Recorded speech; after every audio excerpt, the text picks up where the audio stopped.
నిన్నటి రోజుతో మనం బాలకాండ పూర్తి చేసుకోగలిగాం. శ్రీరామాయణ అంతర్గతమైనటువంటి బాలకాండ పూర్తి చేసి ఈనాడు అయోధ్యకాండలోకి ప్రవేశిస్తున్నాం.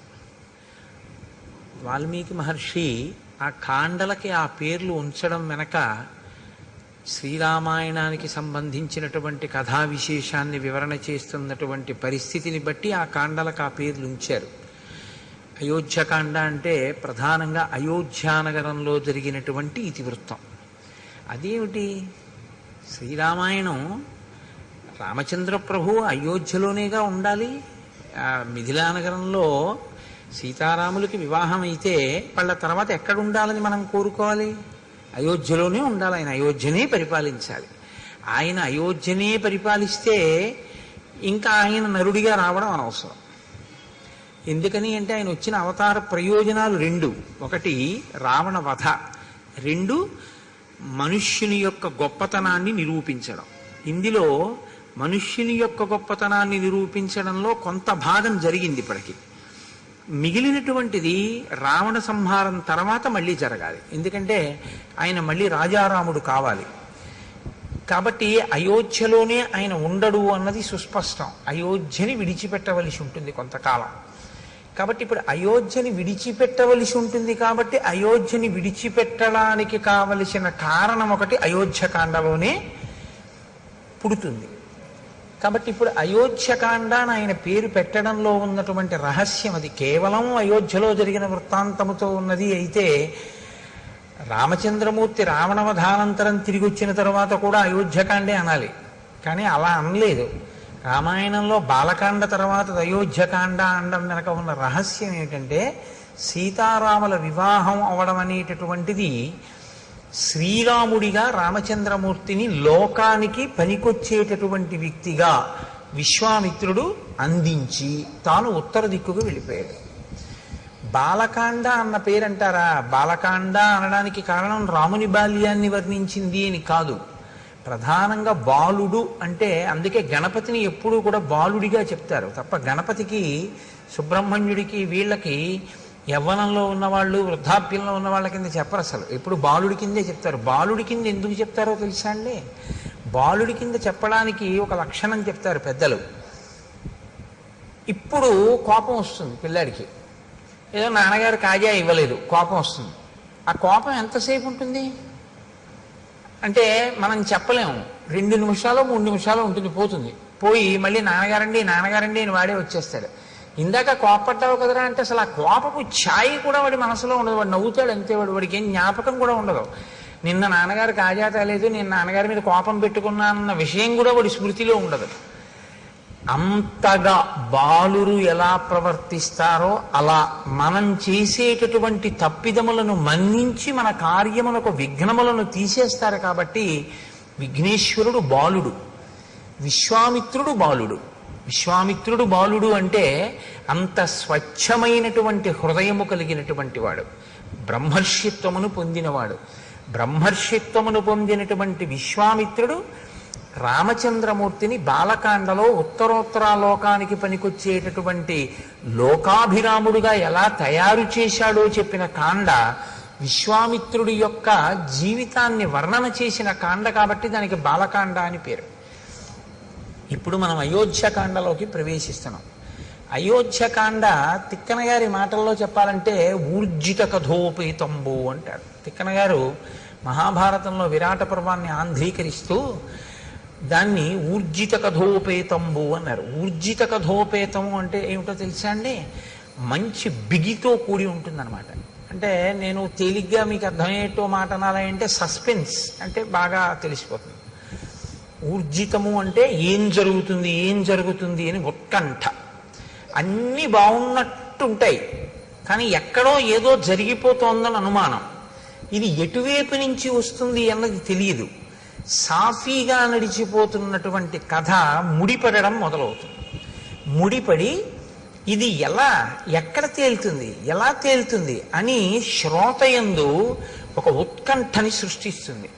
అలా సృష్టించడం ఎక్కడ మొదలైందో దాన్ని ఊర్జిత కథ అని పిలుస్తారు. బాలకాండ ఊర్జిత కథ కాదు యథార్థానికి. ఎందుకంటే అసలు కొడుకులు లేరు, అశ్వమేధం చేస్తానంటే కొడుకు పుడతాడా పుట్టడా అని మీకు అనుమానం ఏం లేదు. ఎందుకు లేదంటే వెంటనే సుమంత్రుడు చెప్పేశాడు, నేను విన్నానయ్యా ఇంతకు ముందే బ్రహ్మమానసపుత్రుడు సనత్కుమారుడి దగ్గర నీకు కొడుకు పుడతాడని చెప్పేశాడు. ఋష్యశృంగుడు ఆశీర్వచనం చేసేశాడు, వశిష్ఠుడు ఆశీర్వచనం చేసేశాడు. కాబట్టి కొడుకులు పుట్టేస్తారు. కాబట్టి అందులో ఊర్జిత కథ అనడానికి ఏముంటుంది? బాలకాండలో ఏం ఉండదు. అయోధ్యకాండ దగ్గరికి వచ్చేటప్పటికి ఊర్జిత కథ. అయోధ్యకాండ ఊర్జిత కథగా మనకి ప్రయోజనం ఏమిటో తెలుసా అండి? మనం గృహస్థాశ్రమంలో ఉన్నటువంటి వాళ్ళం. గృహస్థాశ్రమం అనేటటువంటిది బ్రహ్మచర్యము తర్వాత స్వీకరింపబడేటటువంటి ఆశ్రమం. ఈ గృహస్థాశ్రమంలో ప్రధానంగా పురుషుడు లేదా యజమాని లేదా జీవుడు ఏం చేయాలంటే అర్ధకామములను ధర్మబద్ధం చేసుకుని వైరాగ్యాన్ని సంతరించుకునే ప్రయత్నం చెయ్యాలి. కాబట్టి ధర్మం అంతా గృహస్థాశ్రమంలోనే ఉంటుంది. పట్టుకోవలసింది, అనుష్ఠించవలసింది అంతా ఇక్కడే. బ్రహ్మచారిగా ఉన్నప్పుడు ఏమిటంటే గురువుగారి దగ్గర నేర్చుకోవడం ఒక్కటే ధర్మం, అంతే. అంతకు మించి ఇంకా బ్రహ్మచారికి ఏముంటుంది? ఇంకేం ఉండదు ఆయనకి. కానీ గృహస్థాశ్రమంలోకి వచ్చేటప్పటికి చాలా జటిలంగా ఉంటుంది ఆ స్థితి. చాలా జాగ్రత్తగా ఉండవలసి ఉంటుంది గృహస్థాశ్రమంలో. కాబట్టి ఇప్పుడు రాముడు గృహస్థాశ్రమ ప్రవేశం చేశాడు, సీతాదేవిని చేపట్టాడు. కాబట్టి ఇప్పుడు రాముడు ఒక గృహస్థుగా ఎలా ప్రవర్తించి చూపిస్తాడు. ఇప్పటి వరకు ఒక బ్రహ్మచారిగా ఆయన తల్లితో తండ్రితో గురువుతో, తల్లితో తండ్రితో ఆయన ఎంతవరకు సమన్వయం చెందాడు, ఏం మాట్లాడాడు అన్నది పెద్ద అవకాశం మనకి లేదు తెలుసుకోవడానికి. అంతఃపురంలో ఏదో పిల్లలతో మాట్లాడతారు, అది పెద్ద విశేషం ఏం కాదు. కానీ గురువు గారి దగ్గర ఉండి నేర్చుకున్నది ఏదుందో అది ప్రధానం. అది ఒక్కటే ఉంటుంది బ్రహ్మచర్యంలో. గురువుగారు చెప్పింది వింటూ ఉండడం, గురువుగారి దగ్గర నేర్చుకుంటూ ఉండడం. అది జరిగిందా లేదా? జరిగింది బ్రహ్మచారిగా రామచంద్రమూర్తికి. గృహస్థాశ్రమంలోకి వచ్చేటప్పటికీ అనేక విధములైనటువంటి సమస్యలు తలెత్తుతాయి. పాత్ర మారిపోతుంది. ధర్మం భార్య దగ్గరికి వెడితే భర్తృధర్మం, తమ్ముడి దగ్గర నిలబడితే అన్నధర్మం, గురువు దగ్గరికి వెడితే శిష్యధర్మం, తండ్రి దగ్గరికి వెడితే కొడుకు ధర్మం.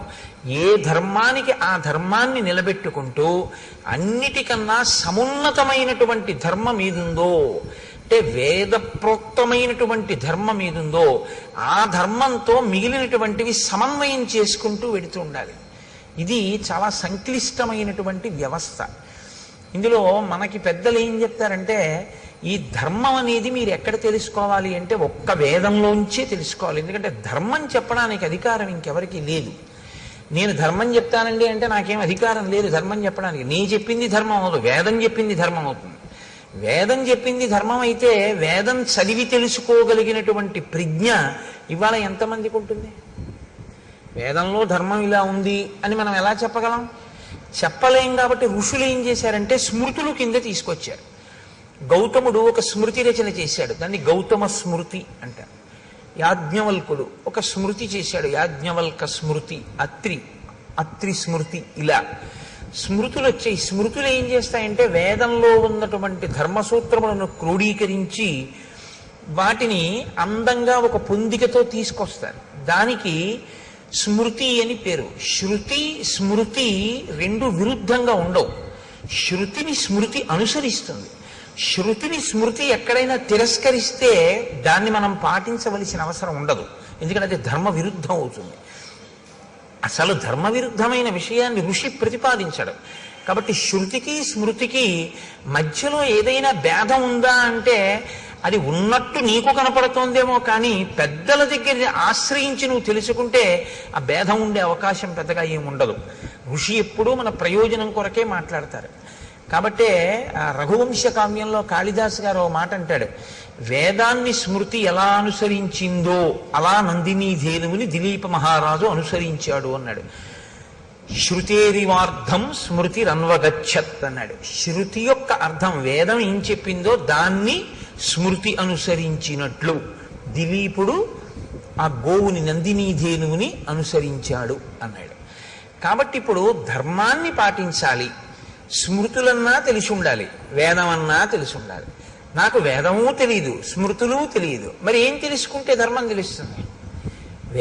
వేదోపబ్రహ్మణమైనటువంటి రామాయణంలో రాముడు ధర్మమూర్తి అయ్యాడు. ఎలా అయ్యాడు? పుట్టుక చేత ధర్మమూర్తి కాలేదు, ధర్మాన్ని అనుష్ఠించి ధర్మమూర్తి అయ్యాడు. కాబట్టి ఇప్పుడు నీవు శ్రీరామాయణం అయోధ్యకాండ ప్రత్యేకించి బాగా అర్థమైతే మీకు అనేకమైనటువంటి ధార్మిక విషయముల మీద అనుమానాలు తీరిపోతాయి. కానీ మీరు దాన్ని చాలా జాగ్రత్తగా అర్థం చేసుకోవలసి ఉంటుంది. అర్థం చేసుకుంటే మాత్రం అసలు గృహస్థాశ్రమంలో ఎలా బ్రతకాలి, ఎలా ఉంటాయి విషయాలు అన్నదాన్ని అసలు అయోధ్యకాండ ఆవిష్కరించినట్లుగా శ్రీరామాయణంలో మిగిలిన కాండలు చూపించలేవు. ఎందుకంటే సుందరకాండ ఉపాసన కాండ, అయోధ్యకాండ గృహస్థాశ్రమ ధర్మములను వివరించేటటువంటి కాండ. అందుకే అయోధ్యకాండ ప్రధానంగా ఎవరు విని తీరాలి అంటే గృహస్థాశ్రమంలో ఉన్నటువంటి వాళ్ళందరూ వినాలి, గృహస్థాశ్రమంలోకి వెళ్ళే వాళ్ళందరూ వినాలి. అంటే మినహాయింపు ఎవరికి ఉంటుంది? బహుశः ఉంటే శ్రీరామాయణాన్ని ఆదరణతో వినేటటువంటి సన్యాసికి తప్ప మిగిలిన వాళ్ళందరూ వినవలసింది. అంత గొప్ప కాండ అయోధ్యకాండ. కాబట్టి ఊర్జిత కథోపేతంబు ఇక్కడే రసకందాయంగా ఉంటుంది. అంటే కథ ఒక కొత్త పుంత తొక్కి అవతార ప్రయోజనం వైపుకి నడుస్తుంది. అది ఎలా నడుస్తుందో, ఎంత గమ్మత్తుగా నడుస్తుందో మీరు ఇప్పుడు అవధరించేటటువంటి ప్రయత్నం చేద్దురు. కానీ నిన్నటి రోజున మీతో నేను ఒక మాట అని పూర్తి చేశాను. అన్ని ఋతువుల యందు సుఖములను అనుభవించారు సీతారాములు అంటూ నేను బాలకాండని పూర్తి చేశాను. అన్ని ఋతువుల యందు సుఖమును అనుభవించుట, ఈ మాట కొంచెం జాగ్రత్తగా మీరు పట్టుకోవాలి. మీకు సుఖంగా ఉందా అండి అంటుంటారు. ఈ ఫ్యాన్ పెట్టి మీకు సుఖంగా ఉందా అండి అంటారు. అంటే మీరు బాగా గుర్తుపెట్టుకోండి, అది ద్వంద్వము అని గుర్తు. ఖ అంటే ఆకాశం, సంస్కృతంలో ఖ అంటే ఆకాశం. ఆకాశానికి మార్పు ఏమి ఉండదు అసలు, అది ఎప్పుడు అలాగే ఉండదు. దానిలో మబ్బులు వచ్చాయనుకోండి, మీకు ఇప్పుడు ఆకాశము మేఘావృతమైంది, ఆకాశంలో మబ్బులు తొలగిపోయాయి అనుకోండి, ఆకాశము నిర్మలంగా ఉంది. ఆకాశం ఏమైనా మారిందా? ఆకాశం ఏం మారలేదు. మబ్బులు కమ్మాయి, మబ్బులు పోయాయి. ఖ అంటే ఆకాశం, సు ఖ అంటే మనస్సు, ఖ అంటే ఆకాశం, సు ఖ అంటే బాగున్నట్టు నీకుంటే సుఖ. ఆ సు కాసేపటికి బాగుండనట్టు అనిపిస్తే దుఃఖ. ఖ అలాగే ఉంది, ముందున్న సు మారింది, దు మారింది, అంతే. ఇది పట్టుకోవడమే వైరాగ్యం వైపు వెళ్ళడానికి మొదటి మెట్టు. ఎందుకంటే సు ఎప్పుడూ సుగా ఉండిపోయింది అనుకోండి, సత్యమై కూర్చుంటుంది. అంటే మీకు నేను ఉదాహరణ చెప్పాలి అంటే, నేను అయోధ్యకాండ రాత్రి 11 అయినా చెప్తున్నాను అనుకోండి, మీకు సు దు అవుతుంది. ఎందుకంటే 6:30కి మొదలెట్టింది బాగుంటుంది, 8:30 తర్వాత కొంచెం సు చెరగడం మొదలవుతుంది. 10 అంటే నాకు మీ విషయంలో అలా అనిపించట్లేదు, ఎందుకంటే ఎంత చెప్పినా వింటున్నారు. రాత్రి 12కు కూడా నేను చెప్పడం మొదలెట్టాను అనుకోండి, ఏమో దు అవుతుందేమో, ఇదేంటి వీడి వదిలిపెట్టడా ఏమిటి మన్నని. కాబట్టి అప్పటి వరకు బాగున్నది అప్పుడు ఎందుకు బాగోలేదు అంటే, అప్పటికి కావలసినటువంటిది ఒకటి ఆవశ్యకమైపోయి దానికి ఇది ప్రతిబంధకం అయిపోయింది. అప్పుడు ఈ సు దు అవుతుంది. ఈ సు దు రెండు తీసేసి ఖాగా ఉండిపోయాడు అనుకోండి, వాడే జ్ఞాని, అంతే. ఇది మీరు పట్టుకోవడంలోనే ఉంటుంది. కాబట్టి అన్ని ఋతువులలోనూ సుఖం అనుభవించేది అంటే, ఆయా ఋతువులలో ఏది తీసుకుని ఎలా ఉంటే సంతోషంగా ఉంటుందో అలా వాళ్ళు ఉన్నారు. శీతాకాలంలో ఏసీ వేసుకు పడుకున్నాడు అనుకోండి, పిచ్చాడు అనుకుంటారు. వేసవి కాలంలో ఏసీ వేసుకు పడుకుంటే సుఖంగా ఉందంటాడు. అంటే ఏ ఋతువులో దేన్ని వాడుకుంటే మనసుకి సంతోషంగా ఉంటుందో అలా వాళ్ళు గడిపారు. అంటే సీతారాములు సంతోషంగా ఉన్నారా? మీకు అనుమానమా? అన్ని ఋతువులలోనూ సంతోషంగా ఉన్నారంటే 365 రోజులు సంతోషంగానే ఉన్నారు. ఇప్పుడు ఈ సంతోషానికి అడ్డేదైనా వచ్చిందనుకోండి, బాగా గమనించండి నేను చెప్పే మాటని. ఇప్పుడు ఈ సంతోషానికి అన్ని ఋతువులలో సీతారాములు సంతోషంగా ఉన్నారు. ఇప్పుడు సీతారాములు అడవికి వెళ్ళిపోతారు. పెద్ద విచిత్రం ఏంటంటే, మీకు తెలియదా నాకు తెలియదా, నేను దాచిపెట్టవలసిన అవసరం ఏముంది అందులో, నేను దాచిపెడితే మాత్రం మీకు తెలియదా? అడవికి వెళ్ళిపోయారు. అడవికి వెళ్ళిపోతే మీరు నేను ఏం చేస్తామంటే ఇలా వేళ్ళు విరిచి అయ్యయ్యయ్యో ఎంత పని చేసిందండి మందర, ఎంత పని చేసిందండి కైకమ్మ, రాముడు అడవికి వెళ్ళిపోయాడు, పాపం ఎంత కష్టపడుతున్నాడో అంటాం. ఆయనకి అది సూ కాదు దూ కాదు, ఆయన అందుకని నవమి నాడు పుట్టాడు. ఆయన ఏమంటాడంటే, మా నాన్నగారిని సత్యంలో నిలబెట్టి నా ధర్మాన్ని నేను పోషించాను కాబట్టి నాకు సంతోషం అంటాడు. మీకు దుఃఖంలా కనపడుతున్నది రాముడికి దుఃఖం కాదు. అది రాముడికి దుఃఖం అయితే రామాయణం నేను చెప్పక్కర్లేదు, మీరు వినక్కర్లేదు. ఆయనకి ధర్మం కావాలంతే. ధర్మం పట్టుకుని ఉంటే ఆయనకి సంతోషం. ధర్మం వదిలేశాడో రాముడు, అది ఆయనకి ఇబ్బంది. అందుకే అసలు వదలడం. ఎప్పుడైనా వదిలిపెడతాడేమో అన్నట్టు అనిపిస్తుంది ఒక్కొక్కసారి, కానీ వదలడం, దాన్ని పట్టుకుంటాడు. ఇది మీరు రామపాత్ర వైపు నుంచి పట్టుకోవాలి. కదలని రాముడు కదలకుండా ఉన్నా కదిలిపోతున్న పాత్రలు ఎన్నున్నాయో పట్టుకోవడం రామాయణం. కదలని రాముడు కదలకుండా ఉన్నాడు, కదులుతున్నవన్నీ కదలని దాన్ని ఆశ్రయించి కదులుతున్నాయి. మీరు గమనించండి, బండి కదులుతుంది. బండి కదలాలంటే దేన్ని ఆధారం చేసుకుని కదులుతుంది? చక్రాలను ఆధారం చేసుకుని కదులుతున్నాయి. చక్రాలు దేనికి బిగింపబడి ఉంటాయి? ఒక ఇరుసుకుంటాయి. ఇరుసలా ఉండి చక్రాలు తిరుగుతూ ఉంటాయి. ఒక తిరగనిది తిరుగుతున్న దాని మీద ఉంటుంది. కదలని బండి కదులుతున్న చక్రాల మీద ఉంటుంది. కదులుతున్న చక్రాల వల్ల బండి కదులుతూ ఉంటుంది తప్ప అసలు అది కదలదు. లేదా కదలని దాన్ని ఆధారం చేసుకుని కదులుతూ ఉంటాయి చక్రాలు. అప్పుడు మీరు ఇరుసు కదలటం లేదు, చక్రాలు బిగింపబడి ఉన్నాయనుకుంటే. అలా లోపల కదలని రాముణ్ణి ఆధారం చేసుకుని కదిలిపోతున్న పాత్రలు కదిలిపోవడం మొదలవుతాయి అయోధ్యకాండ నుంచి. ఇంకా ఇది అయోధ్యకాండ నుంచి మీరు ఆ కోణంలో చూడవలసినటువంటి ఒక దృక్కోణం రామాయణాన్ని. అందుకని ఈ కదలికని చూపించడం గచ్చతా, కదులుతున్నాయి.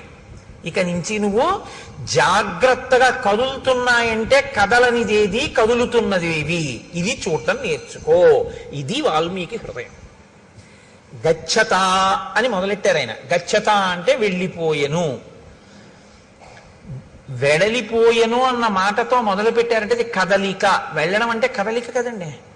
ఈ కదలిక ఏ కదలని దాన్ని ఆధారం చేసుకుని కదలడం మొదలు పెట్టాయన్నీ. ఇది నువ్వు పట్టుకోగలిగితే కదలని వాడెవడో, దేని వలన కదలడో నువ్వు పట్టుకోగలవు.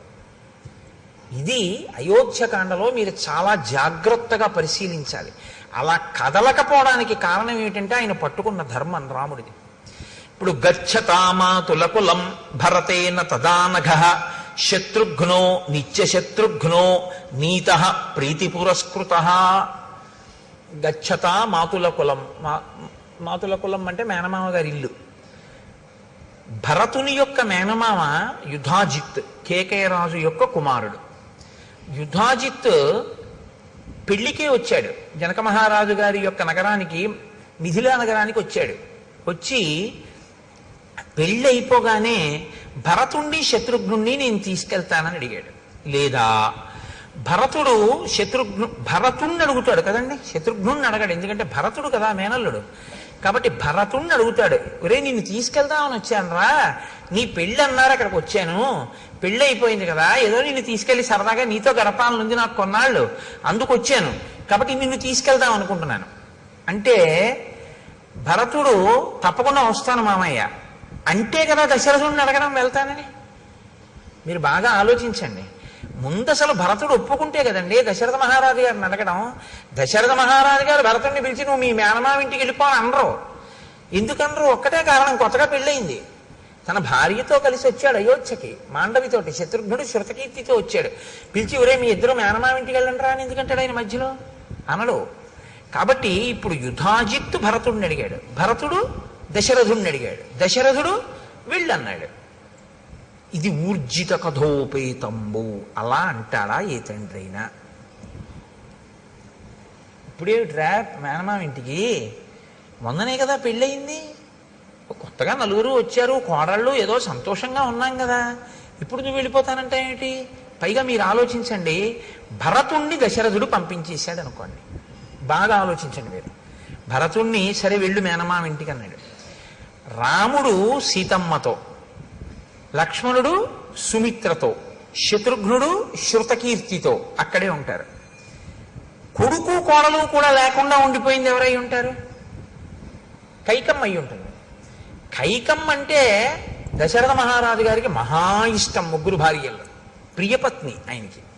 ఇప్పుడు ప్రియపత్ని దగ్గరికి ఆయన రోజు రాత్రి అక్కడికే వెడతాడు, పెద్ద భార్య దగ్గరికి కూడా వెళ్ళాడు. కౌసల్య చెప్పింది ఆ మాట.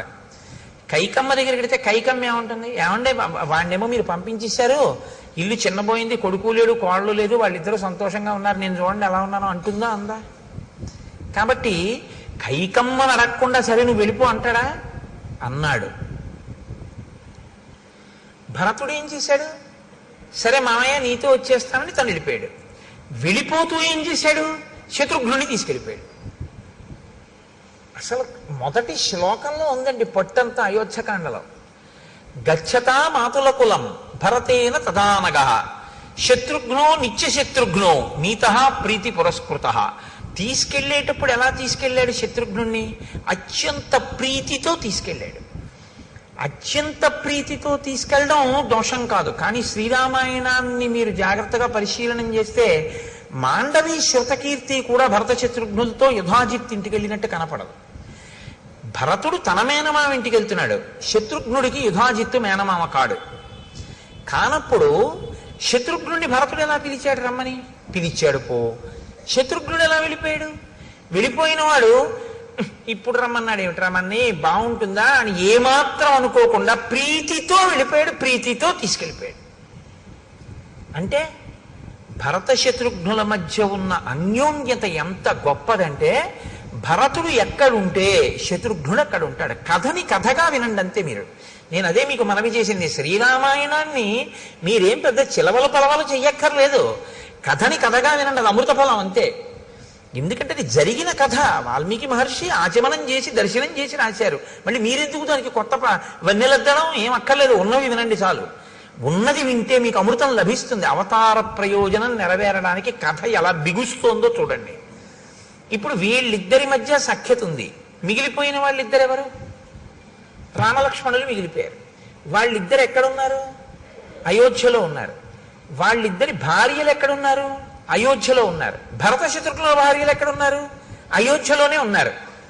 పంపించిన దశరథుడు ఏదైనా మనస్సులో వాళ్ళు ఇక్కడ ఉండడం ఇష్టం లేక పంపాడా? వెళ్ళిపోయిన వాళ్ళు పెళ్ళవగానే ఏదైనా మనస్సు మారి మనం ఇక్కడ ఎందుకు, మనం మేనమామ ఇంటికి వెళ్ళిపోదామని వెళ్ళారా? ఇప్పటి వరకు ఇలాంటి అనుమానాలు ఏం లేవు రామాయణంలో కదండి. రామాయణం జరుగుతున్నప్పుడు దశరథుడి అంతఃపురం పక్కింట్లో మీరు ఉన్నారని ఊహిస్తే లోకం విషయాలు మనకు ఎక్కువ కావాలి కాబట్టి మనం ఆ కోణంలో ఆలోచించినప్పుడు దశరథుడు వెళ్ళమన్నాడా?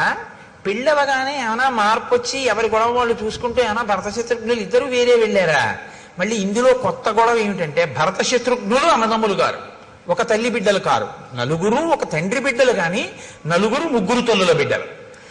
ఇందులో రామలక్ష్మణులు ఓ తల్లి బిడ్డలు మిగిలిపోయి శత్రుఘ్నులు ఓ తల్లి బిడ్డలు వెళ్ళిపోతే ఏదో ప్రమాదాన్ని మీరు శంకించవచ్చు. రాముడి దగ్గర సుమిత్ర కొడుకున్నాడు, భరతుడి దగ్గర సుమిత్ర కొడుకే ఉన్నాడు. సుమిత్రకి ఇద్దరు బిడ్డలు, లక్ష్మణుడు శత్రుఘ్నుడు. ఒకడు రాముడితో ఉన్నాడు, ఒకడు భరతుడితో ఉన్నాడు. ఒక తల్లి బిడ్డలే అయినా కూడా ఏమంటే రాజ్యం కదా, అధికారం కదా, వాళ్ళిద్దరి మధ్య మళ్ళీ పొసగలేదు. అందుకని ఒక ఆయన అటు చేరాడు, ఒక ఆయన ఇటు చేరాడు అనుకుందామా? అలా అనుమానం ఏమైనా ఉందా మీకు? ఊర్జిత కథోపేతంబో, ఆ కదలికలోనే ఎన్ని కదలికలు వచ్చాయో చూడండి, ఆలోచనలు. భరతుడు అక్కడ కదిలితే శత్రుఘ్నుణ్ణి తీసుకుని వెళ్ళిపోతే ఎంత కదిలిందో చూడండి కథ, ఎన్ని ఆలోచనలు కదిలేయో చూడండి. ఇప్పటి వరకు అలా ఏమైనా అవకాశం ఉందా ఎక్కడైనా? లేదు. ఇంకిక్కడి నుంచి అన్నీ కదులుతుంటాయి లోపల. కాబట్టి ఇప్పుడు ఆ వెంటనే మహర్షి అంటారు, మాతులే నాశ్వపతిన చేత భరతుడు శత్రుఘ్నుణ్ణి కూడా తీసుకుని వెళ్ళినా భరతుడి మేనమామ అయిన యుధాజిత్తు వీడు కూడా ఎందుకు వీడితోటన్న భావన ఆయనకేం లేదు. ఈ ఇద్దరు పిల్లలకి యుధాజిత్ ఇంటికి వెళ్ళిపోయేటప్పుడు నేను అన్నయ్యతో వెళ్ళడం ఎందుకని శత్రుఘ్నుడికి లేదు, ఇప్పుడు తమ్ముడిని తీసుకెళ్ళడం ఎందుకని భరతుడికి లేదు. అంటే అందరి మనసులు నిర్మలంగానే ఉన్నాయా? మరి ఎందుకు తీసుకెళ్ళినట్టు యుధాజిత్తు? ఒక్క కారణం చేత మాత్రమే తీసుకెళ్ళాడు, మేనమామగా తన ముద్దు చెల్లించుకోవడానికి. అంతకన్నా నువ్వు అనుమానాలు ఏమీ పెట్టుకోవద్దు. మహర్షి వేసినటువంటి సంకేతం. నువ్వు అంతకన్నా ఏమైనా అనుమానాలు పెట్టేసుకుంటావేమో, అక్కర్లేదు. ఎందుకని? పుత్రస్నేహేన లాలిత మాతులే నాశ్వపతిన. అశ్వపతి యుధాజిత్తుకున్న మారుపేరు. కేవలం మేనమామల ముద్దు మేలైన ముద్దు తాతలకు తా ముద్దు తాను అబ్బాయి అని జానపదం. మేనమామల ముద్దు మేలైన ముద్దు, అందుకని మేనమామ తీసుకెళ్ళాడు. వాళ్ళు వెళ్ళారు. వెళ్ళిన వాళ్ళు అక్కడికి వెళ్ళిపోయారు కదా పెళ్ళవగానే. మరి భార్యల మీద కానీ తండ్రి మీద కానీ వాళ్ళంత ప్రేమ లేని వాళ్ళ? మరి రామలక్ష్మణులు ఉన్నారు, వాళ్ళిద్దరు వెళ్ళిపోయారు. తల్లిదండ్రుల మీద ఏమండి మీరు ఏమైనా చెప్పండి కానీ రామలక్ష్మణులకి ప్రీతి ఎక్కువ, అందుకే వాళ్ళు పాపం ఎప్పుడు విడిచిపెట్టి వెళ్ళలేదు. వాళ్ళిద్దరూ మాత్రం చూడండి తగుదనమ్మా అని మేనమామ గారి ఇంటికి వెళ్ళిపోయారని మీరు అంటారేమో. వెంటనే మహర్షి అంటారు, సర్వ ఏవతు తస్యేష్టా చత్వారః పురుషర్షభాః స్వశరీరాద్వినిర్వృత్తాః చత్వార ఇవ బాహవః. దశరథ మహారాజు గారికి రామ లక్ష్మణ భరత శత్రుఘ్నులు నలుగురి యందు ఉన్నటువంటి ప్రీతి ఎటువంటిదంటే, తన శరీరములోనే ఉన్నటువంటి ఉత్పన్నమైన 4 బాహువుల యందు తనకి ఎలా సమానమైన ప్రేమ ఉంటుందో దశరథుడికి కూడా అలాగే నలుగురు కొడుకుల మీద సమానమైనటువంటి ప్రేమ ఉన్నది. అంతే తప్ప భరత శత్రుఘ్నుల మీద తక్కువ ప్రేమ, రామలక్ష్మణుల మీద తక్కువ ప్రేమ అలా ఏం ఆయనకి లేదు. ఆయన మేనమామ పిలిచాడు, పంపించాడు. రామలక్ష్మణులు ఉన్నారు. శత్రుఘ్నుడు ఎప్పుడు భరతుడిని విడిచిపెట్టి ఉండడు, వెళ్ళిపోయాడు. లక్ష్మణుడు రాముడిని విడిచిపెట్టి ఉండడు, రాముడితో పాటు అంతఃపురంలో ఉండిపోయాడు. అంతవరకే. కాబట్టి భ్రాతరౌ స్మరతాం వీరో వృద్ధం దశరథం నృపం. వెళ్ళిన భరత శత్రుఘ్నులు ఎప్పుడూ దశరథ మహారాజు గారిని తలుచుకుంటూ ఉంటారు. ఎందుకు తలుచుకుంటూ ఉంటారు అంటే, నాన్నగారు పెద్దవారు అయిపోయారు, అది కారణం. వృద్ధం, అరే నాన్నగారు పెద్దవారు అయిపోయారే, మనం మామయ్య ఇంటికి వచ్చాం, సంతోషంగా గడుపుతున్నాం.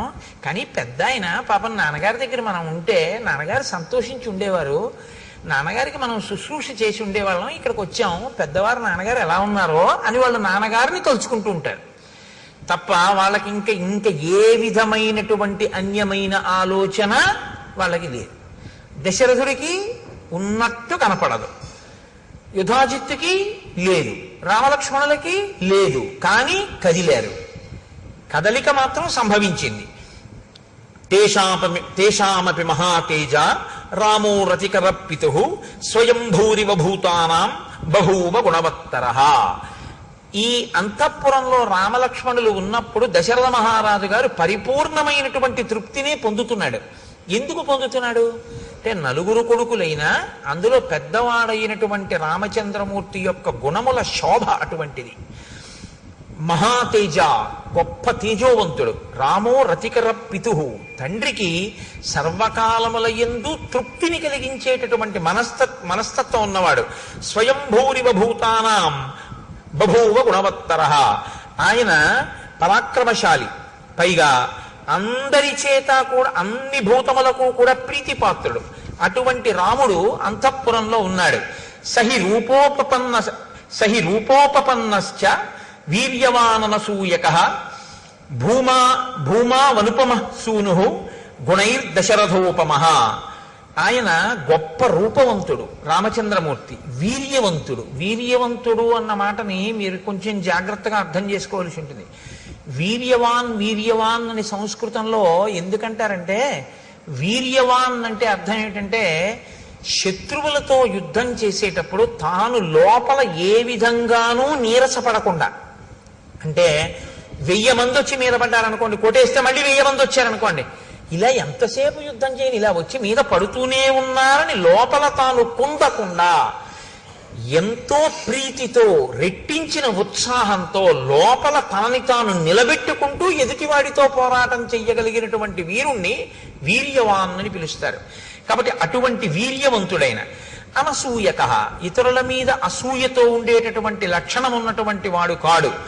భూమా అనుపమ సూనుః, ఈయన పోల్చి చెప్పడానికి వీలు లేనటువంటి కుమారుడు. గుణైర్ దశరథోపమః, దశరథుని యొక్క కుమారుడైనటువంటి రామచంద్రమూర్తి అన్ని గుణముల చేత శోభించి అందరి యొక్క మన్ననలను పొంది ఉన్నాడు. అంటే ఇప్పుడు మీరు ఒక విషయాన్ని గుర్తుపెట్టుకోవాలంటే, రాముడు పుట్టినప్పుడు ఇవన్నీ చెప్పారు కదా, ఇప్పుడు ఎందుకు చెప్తున్నారు ఇప్పుడు మళ్ళీ అయోధ్యకాండలో? ఇది మహర్షి ఊరకనే చెప్తున్న మాటలు కావు. ఇప్పుడు రాముడు పెద్దవాడయ్యాడు, ఇప్పుడు రాముడు యవ్వనంలో ఉన్నాడు, ఇప్పుడు రాముడు గృహస్థాశ్రమంలో ఉన్నాడు, ఇప్పుడు రాముడు భార్యాయుతుడై ఉన్నాడు, ఇప్పుడు రాముడు పెద్దవాడయ్యాడు. పెద్దవాడైనటువంటి రాముడు తన గుణముల చేత ప్రజలతోటి ఏమనిపించుకుంటున్నాడు? పెద్దవాడైన రాముడు గురువుల యొక్క హృదయంలో ఎలా ఉన్నాడు? పెద్దవాడైన రాముడు బ్రాహ్మణుల యొక్క హృదయంలో ఎలా ఉన్నాడు? పెద్దవాడైన రాముడు విద్వాంసుల హృదయంలో ఎలా ఉన్నాడు? పెద్దవాడైన రాముడు ఏమీ తెలియనటువంటి ఆడవాళ్ల యొక్క మనసులలో ఎలా ఉన్నాడు? ఆడవాళ్ల మనసులలో అన్న మాట నేను ప్రత్యేకంగా ఎందుకంటున్నానంటే, వాళ్ళు కేవలం ఇంటికి పరిమితమై కేవలం భర్తని అనుగమించేటటువంటి పాతివృత్యము కలిగినటువంటి స్త్రీలు కాబట్టి అసలు పరపురుషుడి గురించి ఆలోచనే ఉండదు. అటువంటి వాళ్ళు తన భర్త తన బిడ్డల గురించి మాత్రమే ఆలోచించే లక్షణం ఉండేటంతగా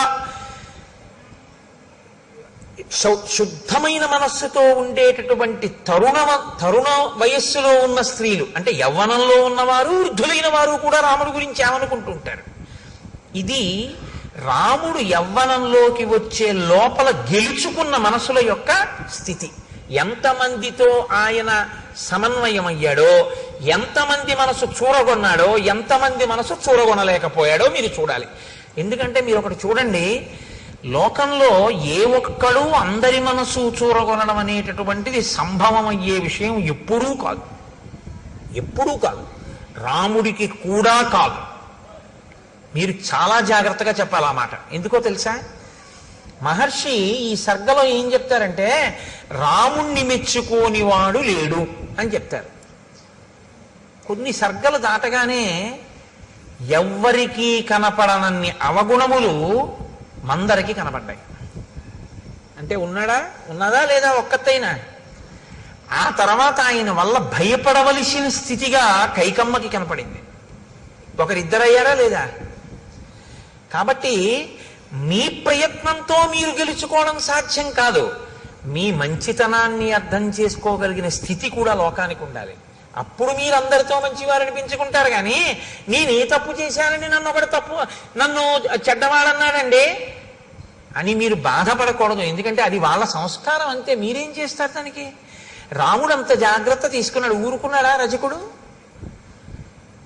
ఎక్కడో ఏడాది పాటు సీతమ్మ తల్లిని రావణాసురుడు కొలువుకూటంలో ఉన్నదాన్ని తీసుకొచ్చి ఏలుకున్నటువంటి వెర్రిరాముడు నేనటువంటి వాణ్ణి కానన్నాడు. అన్నాడా లేదా? అగ్ని పరీక్ష చేస్తే మాత్రం ఊరుకున్నాడా? అనేవాడు అంటూనే ఉంటాడు. ఆ అన్నవాడు ఎన్నాళ్ళు అన్నాడని అడిగారు. పుర్రె మారిపోయిందేమో కానీ వాడికి ఆ వాచాలత్వం అలవాటు ఉండిపోయి ఆయన ద్వాపరయుగం వరకు అంటూనే ఉన్నాడు. ఆఖరికి కృష్ణుడు కనబడితే కూడా అన్నాడు. అంటే అప్పుడు పక్కనున్న బలరాముడు అన్నాడు, ఈ అలవాటు ఇవ్వాల్టిది కాదన్నాయా, నువ్వు రాముడుగా ఉన్నప్పటి నుంచి ఉందిరా తమ్ముడు. అప్పుడు ఇలాగే వాగాడు వదిన మీద. ఈ పుర్రె తనంత తాను మారదు, ఈ పుర్రె నువ్వు పగలగొట్టే అన్నాడు. అంటే అప్పుడు కృష్ణుడు పగలగొట్టేశాడు ఆ పుర్రె. అంత మౌఢ్యంతో ఉంటారు ఒక్కొక్కళ్ళు. కాబట్టి వాళ్ళకి మీరు మంచి అవ్వాలి అని మీరు కోరుకోకూడదు కూడా. మీరు ధర్మపదంలో ఉన్నారా లేరా? అంతేగాని నాకు 198 మందే మంచివారు అన్నారండి, 2 ఓట్లు రాలేదని దాని గురించి బాధపడిపోకూడదు. అలా ఉండదు లోకంలో. ధర్మాన్ని మీరు పట్టుకున్నారా లేదా అంతవరకు. కాబట్టి నతు నిత్యం ప్రశంతాత్మ మృదుపూర్వంతు భాషతే ఉచ్యమానోపి పరుషం నోత్తరం ప్రతిపద్యతే. రాముడి గురించి వినడం అంటే గృహస్థాశ్రమంలో ఉన్నవాడు నేర్చుకోవలసిన విషయాన్ని మీరు పట్టుకోవలసి ఉంటుంది. సతు నిత్యం ప్రశాంతాత్మ, ఆయన ఎప్పుడూ ప్రశాంతమైనటువంటి స్థితిలో ఉంటాడు. ఇది కొంచెం మీరు జాగ్రత్తగా పట్టుకోవాలి. నేను ప్రశాంతంగా ఉన్నానండి, మీరు వచ్చి నన్ను తిట్టారు, నా మనసు పాడైపోయింది. ఇప్పుడు బాగా గుర్తుపట్టండి, నేను మీ తిట్లు పుచ్చుకోలేదు. ఏమైంది? మీరు పాడయ్యారు కదా. ఇన్ని తిట్టినా వాడు చూడరా హాయిగా వెళ్ళిపోతున్నాడు, వాడు ఏం పట్టించుకోవడం, ఇంకా బీపీ మీకే వస్తుంది కదా. అంటే ఏది పుచ్చుకోవచ్చో ఏది పుచ్చుకోకూడదో దాన్ని, పుచ్చుకోవలసిన దాన్ని పుచ్చుకోక్కర్లేదనుకున్న దాన్ని పుచ్చుకోక్కర్లేకుండా పక్కగా వదిలేయగలిగిన ప్రజ్ఞ అంటే అది సద్విమర్శ అయి మంచి అయితే పుచ్చుకుని, అప్పుడు అది మీరు తీసుకోవాలి, ఇది మనం మార్చుకోవలసింది అనుకుంటే పుచ్చుకుని మార్చుకుంటారు, బాధపడవలసిన అవసరం ఉంది. ఇది మనం పుచ్చుకోవలసిన అవసరం ఉన్నది కాదు అనుకుంటే మీరు దాన్ని వదిలిపెట్టేస్తారు. ఇప్పుడు బాధపడవలసిన అవసరమే ఉంది. మీరు పట్టుకున్నారో లేదో. అలా ఉంటే మీరు ప్రశాంతాత్మ. అలా కాకుండా మీకు పనికొచ్చేదే చెప్పాడు ఒక ఆయన, ఏమంటే అలా ఉండకండి, కొంచెం మీరు అనుకుంటున్నారు కానీ కాస్త మీరు అలా ఉండడం వల్ల ఇబ్బంది ఉంటుంది, మీరు కొంచెం ఆ పద్ధతి మార్చుకుని ఇలా ఉండండి అన్నాడు. మీరు కొంచెం పరిశీలన చేస్తే నిజమే, నేను అలా చేయడం కన్నా ఇలా చేస్తే బాగుంటుందేమో అనిపించింది. అప్పుడు మీరు అలా చేయండి, ప్రశాంతాత్మ. మీరు నాకు ఆయన చెప్పడం ఏమిటి, నాకు ఆయన నన్ను ఆయన అలా అనడం ఏమిటి అని పీక్కున్నారు అనుకోండి, అశాంతాత్మ, అశాంతి. ఇప్పుడు అది మనం పుచ్చుకోవలసింది లేదు. ఆయనకి తెలియదు పాపం, ఏం మాట్లాడాలో తెలియదు, కాబట్టి ఏదో మాట్లాడాలనుకుని మాట్లాడేశాడు అంతే. కాబట్టి దాని గురించి పెద్ద చింత లేదు, వదిలిపెట్టేసి అక్కడతో. ఇప్పుడు ప్రశాంతాత్మ కదా. ఇది మిమ్మల్ని బట్టి ప్రశాంతాత్మ కానీ పక్కవాడిని బట్టి ప్రశాంతాత్మ ఎప్పుడూ ఉండదు. అలా అయితే నేను ఏం చేయాలో తెలుసా అండి, అసలు మనిషి అన్నవాడు కనపడని చోటుకు పారిపోవాలి నేను ప్రశాంతంగా ఉండాలంటే. అది సంభవం అండి గృహస్థాశ్రమంలో. తెల్లారులేస్తే కొడుకుంటాడు, భార్య ఉంటుంది, బిడ్డలు ఉంటారు, పాలవాడు ఉంటాడు, పూలవాడు ఉంటాడు, ఉద్యోగానికి వెడతాం, అధికారులు ఉంటారు, అందరూ ఉంటారు. అందరితోటి సమన్వయం అవ్వాలి. అందరితోనూ సమన్వయం అవుతూ మీరు ప్రశాంతాత్మ. అలా ఉండాలంటే ఇది మీకు రావాలి. మీకొస్తే మీరు ప్రశాంతాత్మ. రాముడు ప్రశాంతాత్మ. ఇది పట్టుకోండి బాగా. ఇప్పుడు రాముడు ఏది పుచ్చుకోవాలో అది పుచ్చుకుంటాడు, ఇది అక్కర్లేదనుకుని వదిలేస్తాడు. అందుకని ఆయన ఇప్పుడు అలాగే ఉంటాడు. ఉండని వాళ్ళు ఎవరంటే ఇన్నన్నా అలా ఉన్నాడని బాధపడేవాడు, ఇంత చెప్పినా మార్చుకోలేదని బాధపడేవాడు, లేకపోతే నీ చెప్తే మార్చుకున్నాడని పొంగిపోయేవాడు. మీరు పట్టుకున్నారో లేదో. ఆయన మార్చుకున్నాడండి, ఆయనండి నీ చెప్తేనే మార్చుకున్నాడని వీడు పొంగిపోయాడు. ఇప్పుడు పొంగు వీడిది, ఆయన ఏందేం లేదు, ఆయన ప్రశాంతాత్మ. నీ చెప్పానండి, ఆయన వినలేదు, వీడు కుంగిపోయాడు, కుంగిపోయింది వీణ, ఆయనకేం లేదు, ప్రశాంతాత్మ. పొంగు కుంగు నీకొస్తున్నాయి, ఆయనకేం లేదు. రామాయణంలో కదలికలు ఇలా ఉంటాయి, కదలని వాడెవరు. ఇది ఎంత గుంభనంగా చెప్తాయో చూడండి శ్లోకాలు. ఇది రాముడికా మీకు కూడానా? మీకు కూడా. రక్తపోటు ఎందుకు వచ్చింది అంటే ఆందోళన వలన. ఆందోళన వలన ఎందుకు వచ్చింది అంటే ప్రతి చిన్న విషయానికి కదిలిపోతాడు. అలా కదిలిపోకుండా ఉండాలంటే ఏమిటి మార్గం అంటే శ్రీరామాయణం ఒక పెద్ద మనస్తత్వ శాస్త్రము. మీకు ప్రశాంతంగా జీవితం చేసుకునేటటువంటి మార్గాన్ని శ్రీరామాయణం ఉపదేశం చేస్తుంది. అలా ఉండడానికి ఏం చేస్తూ ఉంటాడండి ప్రశాంతాత్మ? మృదుపూర్వంతు భాషతే. చాలా మృదువుగా మాట్లాడతాడు. అదేమి కఠినంగా ఉండదు ఆయన మాట్లాడితే. కానీ ఏమంటే చాలా వ్యగ్రతతో లోపల కడుపులో మండిపోయి చెప్పవలసిన మాట చెప్పవలసి వస్తే ఎలా చెప్తాడు. ఏ కేకలేం వేయడైన చక్కగా చెప్తాడు. నా సంకుచిత పంథాహ ఏనవాలి హతోగత అంటాడంతే. వాలి విడిపోయిన మార్గం మూసుకుపోలేదని సుగ్రీవుడికి చెప్పు అంటే, మాట వినకపోతే వాళ్ళ అన్నయ్య ఎటు వెళ్ళాడో అటు వెళ్ళిపోతాడని చెప్పు, అంటే చచ్చిపోతాడని చెప్పు. చక్కగా మాట్లాడతాడు. ఎంత అందంగా మాట్లాడతాడో. ఎవరో సరే ఎందుకులేండి, ఇప్పుడు ఏదో రామాయణం మృదువుగా మాట్లాడుతూ మృదువుగా మాట్లాడేదానికి కఠినంగా మాట్లాడే ఉదాహరణ నేను చెప్పడం ఎందుకు. కాబట్టి మృదుపూర్వంతు భాషతే, మృదువుగా మాట్లాడతాడు. కాబట్టి ఆయన లోపల కదలడు. ఒకవేళ నిష్కారణంగా ఎవడో కటువుగా మాట్లాడితే మరి అప్పుడు ఏం చేస్తాడండి? ఉచ్యమానోపి పరుషం నోత్తరం ప్రతిపద్యతే. అవతల వాడు చాలా ఉద్రేకంగా మాట్లాడుతున్నాడు, ఇప్పుడు తాను కాని మళ్ళీ మాట్లాడితే అది ఖచ్చితంగా ఉద్రేకానికే పెడుతుంది. అప్పుడు ఆయన మాట్లాడటం, ఆయన మౌనంగా ఉంటాడు. ఆయన మౌనంగా ఉండి అవతల వాడిని బాగా మాట్లాడనిస్తాడు. ఎంత ఉద్రేకపడగలడో అంత ఉద్రేకపడనిస్తాడు. ఆయన నిశ్శబ్దంగా అవేం పుచ్చుకోడు. పుచ్చుకుంటే కదండి వచ్చిన బాధ. ఇప్పుడు నన్ను తిట్టాలని మీరు అనుకున్నారనుకోండి, అనుకుని నన్ను తిట్టేశారు, కానీ నేను అప్పుడు నిద్రపోతున్నాను. ఏమైనా ప్రయోజనం ఉందా? మీరు తిట్టారని కూడా నాకు తెలియదు. లేచుండి నేను పుచ్చుకోపోయినా అంతే. మీరు 1000 రూపాయలు ఇస్తే నేను పుచ్చుకోలేదనుకోండి, నేను ఆయనకి 1000 రూపాయలు ఇచ్చానండి అని మీరు అనగలరా? నేను పుచ్చుకుంటే కదా మీరు నాకు ఇచ్చినట్టు. మీరు తిట్టారు, మీరు తిట్టానని మీరు అనుకుని ఉద్రేకపడాలంతే, నేను పుచ్చుకుంటే కదా. ఇది రాముని యొక్క స్వభావం. ఇది యథార్థానికి ఏంటంటే రాముడు అలా ఉన్నాడంటే ప్రశాంతాత్మ, నువ్వు కూడా అలా ఉండాలని ఉందా? రాముడు ఇలా ఉన్నాడు, నువ్వు అలా ఉండు. మార్గాన్ని చెప్తున్నారు మహర్షి. ఎందుకంటే గృహస్థాశ్రమంలో మనం వివిధమైనటువంటి వ్యక్తులతోటి సందర్భంలోకి వస్తాం. నాకు ఒక మిత్రుడు ఉండేవాడు, ఎప్పుడు ఎవరినో ఒకళ్ళని తిట్టేవాడు. రోజు ఆఫీసులో రోజు దెబ్బలాడేవాడు. మొన్న మా అమ్మాయి పెళ్లి భోజనానికి వస్తే నేను అన్నాను కూడా, నీ గురించి ఉపన్యాసంలో చెప్తున్నాను ఆయన ఈ మధ్యని. అంటే అతను అన్నాడు, నేను రోజున అన్నాను, ఏమయ్యా నువ్వు రోజు ఎవరో ఒకరితో దెబ్బలాడతావు కదా, అసలు ఎవ్వరూ దెబ్బలాడకుండా నువ్వు దెబ్బలాడినా మౌనంగా ఉన్నారనుకో, ఏం చేస్తావయ్యా, ఎలా దెబ్బలాడతావు అన్నాను. దెబ్బలాడకపోతే నాకు నిద్ర పట్టదండి కోటేశ్వరారు అన్నాడు. మరి దెబ్బలాడకపోతే ఎవ్వరూ దెబ్బలాడకుండా అందరూ మౌనంగా ఉన్నారు, నువ్వేమన్నా ఊరుకున్నారు, ఏం చేస్తావు అన్నాను. మా ఆవిడితో దెబ్బలాడతానన్నాడు. మీ ఆవిడ దెబ్బలాడకపోతే అన్నాను. మా ఆవిడితో ఎలా దెబ్బలాడాలో నాకు తెలుసు అన్నాడు.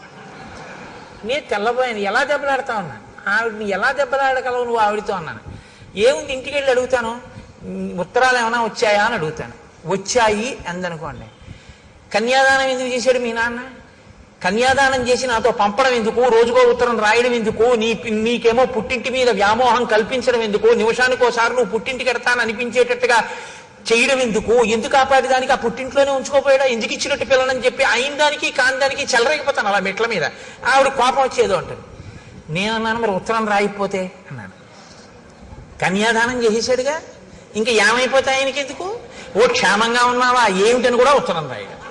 ఎంత గొప్ప నాన్నే మీ నాన్న అంటానన్నాడు. అయ్యి బాబోయ్ నాయన నీతో చాలా కష్టం రా అన్నాడు. కాబట్టి అలా ఉన్నాడనుకోండి, మీరేం చేస్తారు దానికి? అప్పుడు రాముడు ఏం చేస్తాడంటే మౌనంగా ఉంటాడు అన్నారు మహర్షి.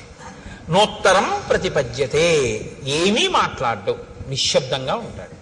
ఆయన నిశ్శబ్దంగా, నేను మాట్లాడను, జవాబు చెప్పను ఇప్పుడు, అంతే, అలా ఉంటాడు.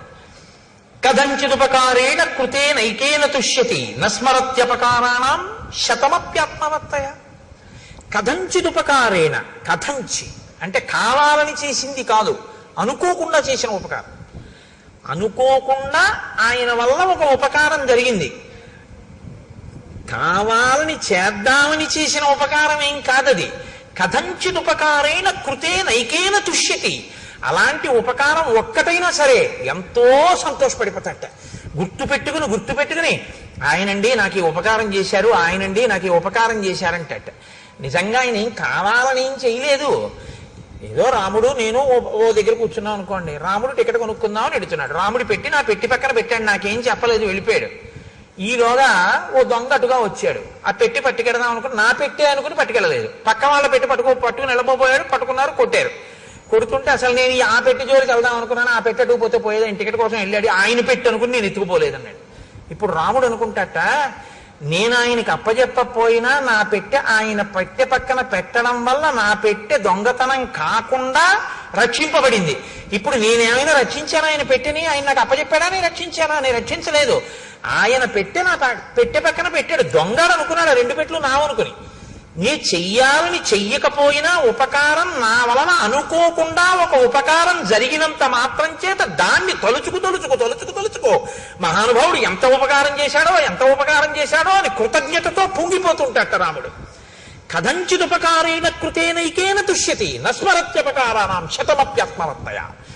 కావాలని 100 అపకారాలు చేశాడు వాడు, చిరునవ్వు నవ్వుతాడు అది గుర్తొచ్చినప్పుడు.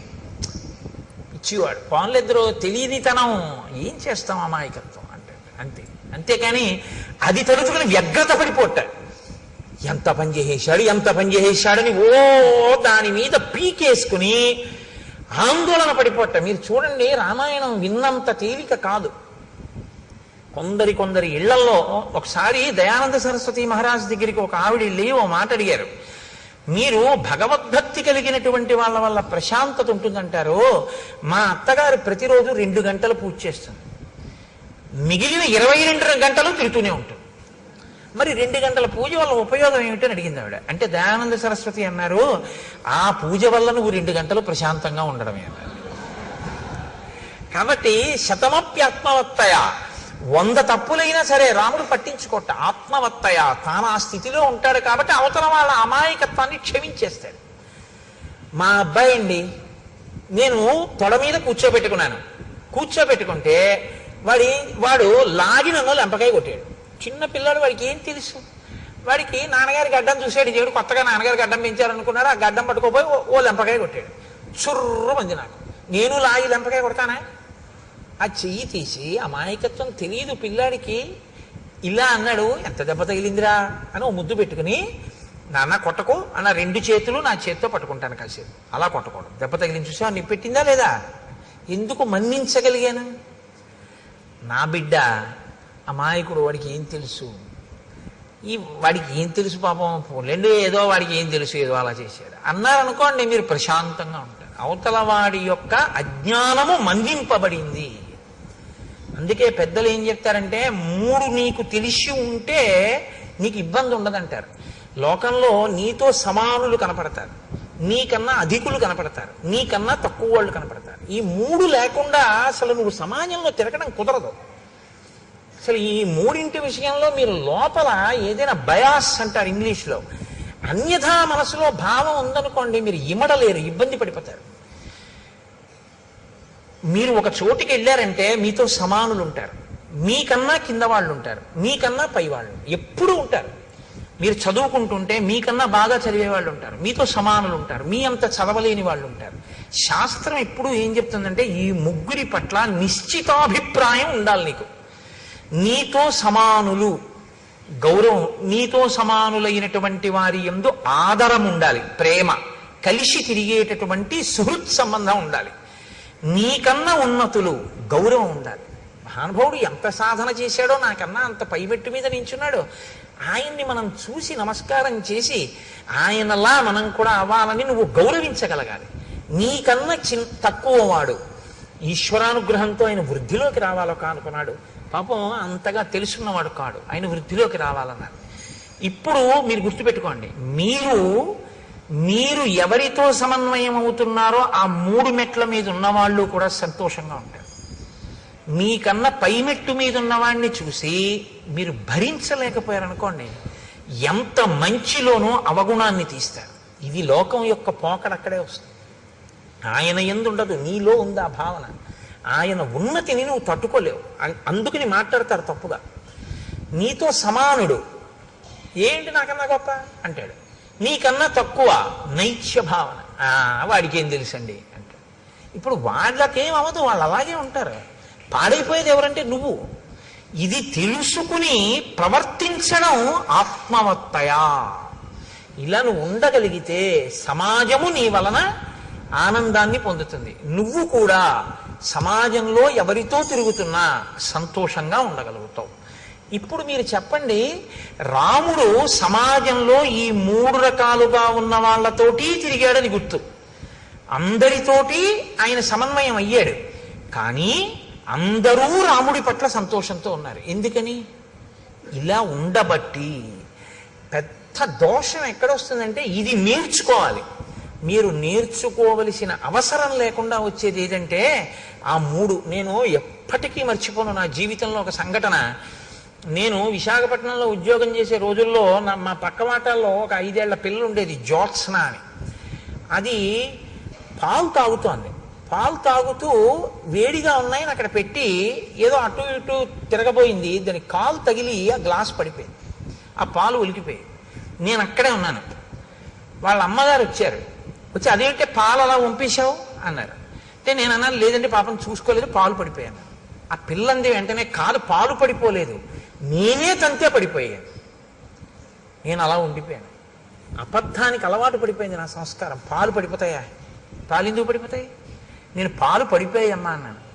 ఆ అమ్మాయింది, పాలు పడిపోలేదు, నేను తంతే పడిపోయాను. అంటే పసిపిల్ల కదండి. మీకు ఎందుకు విఘ్నేశ్వరుడు పసివాడో చెప్పాను చూశారు. పిల్లకి అలా చెప్పడం ఇష్టం లేదు, అది అబద్ధం కదా. పాలు పడిపోవడం ఏంటి? నీ తంతే పడిపోయాయి. పాలు పడిపోయా అంటాడు ఏంటైనా? పాలు పడిపోలేదు, నేను తంతే పడిపోయామ్మా అంది. నేను నిజంగా మీరు చెప్తే నమ్మరు, ఆశ్చర్యపోయాను. చదువుకున్నాం, సంస్కారవంతులం అయ్యామని మనకి జీర్ణమైంది. ఇది ఒక పసిపిల్లకి ఇంకా ఈ సంస్కారం అంటక ఉండిపోయిన సత్యగుణం, అది ఎంత తేడారా అనిపించింది నాకు. కాబట్టి కథంచిదుపకారీణ కృతేనైకేన తుష్యతి నస్మరత్యపకారాణం శతమప్యాత్మవత్తయ. బుద్ధిమాన్ మధురాభాషీ పూర్వభాషీ ప్రియం వద వీర్యవాన్న చ వీర్యేన మహతా స్వేన విస్మిత. ఆయన బుద్ధిమాన్, చాలా బుద్ధి కలిగినటువంటి వాడు. మధురాభాషి, మాట్లాడేటప్పుడు చాలా మధురంగా మాట్లాడతాడు. అందుకని వినబుద్ధి వేస్తుంది. రాముడు మాట్లాడుతుంటే వినాలనిపిస్తుంది, మాటలు తీయగా ఉంటాయి.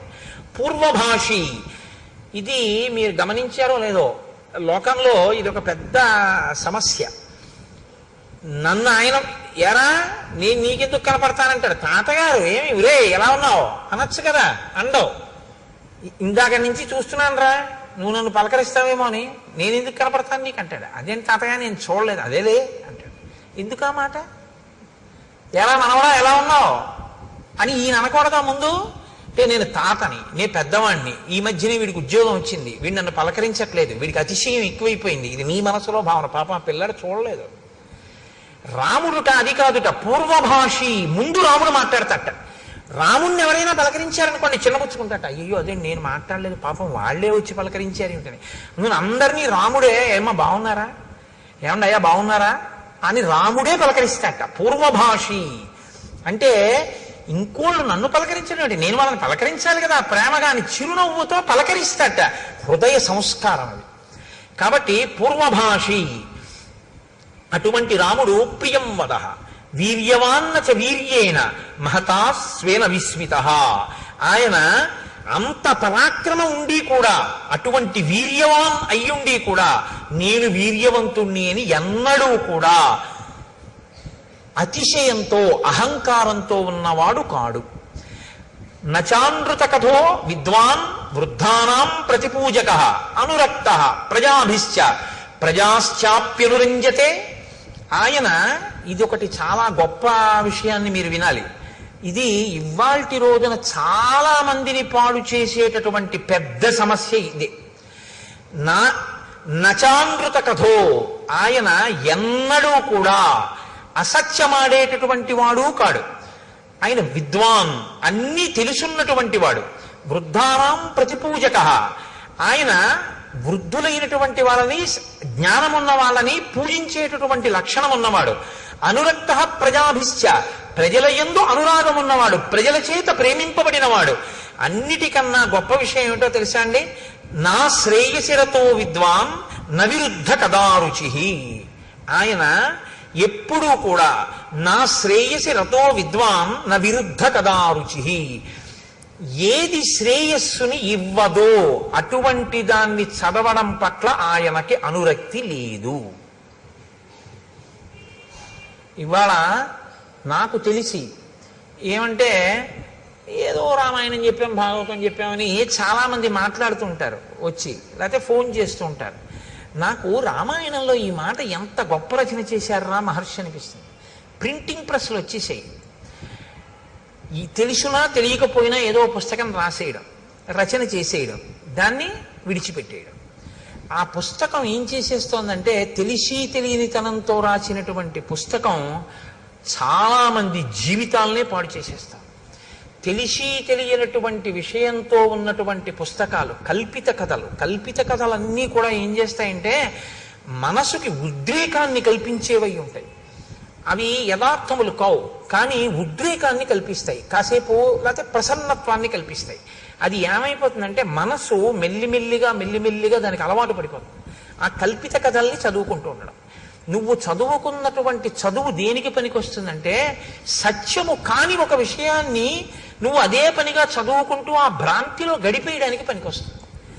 ఏది సత్యమైన విషయమో అది చదువుకోవడానికి నీ చదువు పనికి రావాలి. రాముడు ఎప్పుడు చదివేవాడు కాదుట. అసత్యమైన విషయము అది నాకు శ్రేయస్సుని ఇవ్వదు, అది పనికొచ్చేది కాదు, నా ఉద్ధరణకి పనికిరాదు, రాముడు చదివేవాడు కాడు. పిల్లలకి పుస్తకాలు చదివే అలవాటు చేసేటప్పుడు ఏ పుస్తకాలు చదవాలో అలవాటు చేయాలి. అది చాలా అవసరం. తప్ప ఏదో బుక్ రీడింగ్ అని చెప్పి పనికి మాలిన పుస్తకాలన్నీ చదవడమే అలవాటు చేశారనుకోండి, ఉపయోగం ఏముంటుంది? నేను ఒక్క మాట అంటాను, మీరు నిజాయితీగా ఆలోచించండి. నేను ఎవరిని మనసు ఖేదపరచాలని నేను మాట్లాడటలేదు. మీరు ఇవాళ ఒక 5 రూపాయలు పెట్టి న్యూస్ పేపర్ కొంటే ఒక రోజంతా చదవచ్చు, అంత మెటీరియల్ ఉంటుంది అందులో ఎవరో ఒకళ్ళు ఎంతో మంది మాట్లాడిన ఉంటాయి. ఆ మాట్లాడిన మాటల్లో పనికొచ్చేది, మీ జీవితానికి ఆదర్శవంతంగా తీసుకోవలసిన మాట అన్నవి ఎన్ని కనపడుతుంటాయి. ఎంత పొల్లుంటుంది, ఎన్ని పనికొచ్చే మాటలు అందులో ఉంటాయి. కానీ మనం న్యూస్ పేపర్ చదవద్దని నేను అన్నాను. న్యూస్ పేపరే జీవితంగా బతుకుతాం. సంధ్యావందనం చేయడం ముఖ్యమా, న్యూస్ పేపర్ చదవడం ముఖ్యమా అంటే ఒక్కసారి పేపర్ చూస్తానంటాడు. ఒక్కసారి పేపర్ చూస్తానని ఇలా పట్టుకున్నవాడు పేపర్ అంతా అయ్యాక 9ంటికి సంధ్యావందనానికి వెళ్తాడు. 9ంటికి సంధ్యావందనానికి వెళ్ళే లోపల నీ మనసు ఏమైపోతుందంటే ఇందులో ఉన్న విషయాలు చదివి నీ పక్షపాతాలకి అనుగుణంగా అది ఉద్వేగం చెందుతుంది. ఆ ఉద్వేగంలో నీ మనసు ధ్యానమునందు కుదురుకోదు. నువ్వు చేసిందేముంది అంటే ఏది ముందు చెయ్యాలో ఏది వెనక చెయ్యాలో తెలియకపోవడం, ఏది శ్రేయస్సునిస్తుందో అది ఎక్కువ చదవకపోవడం, ఏది శ్రేయస్సుని ఇవ్వదో దాన్ని చాలా శ్రద్ధగా ఎక్కువసేపు చదవడం. ఏమిటి నువ్వు దానివల్ల నువ్వు పొందుతున్నది ఏమి అన్నావు అనుకోండి, నీకు ఉపకారం ఏమి ఉండదు. దానివల్ల ఏమీ ఉండదు ఉపకారం. వాడు వీడిని అన్నాడు, వీడు వాడిని అన్నాడు, వాడు వీడిని అన్నాడని వీడు వాడిని అన్నాడని మీరు మళ్ళీ కాఫీ తాగి చెప్పుకోవాలంతే. ఏమిటి ప్రయోజనం? ఏమీ ఉండదు. రామాయణంలో రాముడు ఏమన్నాడో చదివావా? ఎప్పుడు చదవడు. ఎప్పుడు టైం ఏదండి అంటాడు. రామాయణం అయోధ్యకాండ చదివారు ఏంటంటే ఎప్పుడన్నా 2-3 సర్కలు అన్నారు అనుకోండి, అబ్బాయి అంత టైం ఎక్కడ ఉంటుందండి నాకంటే.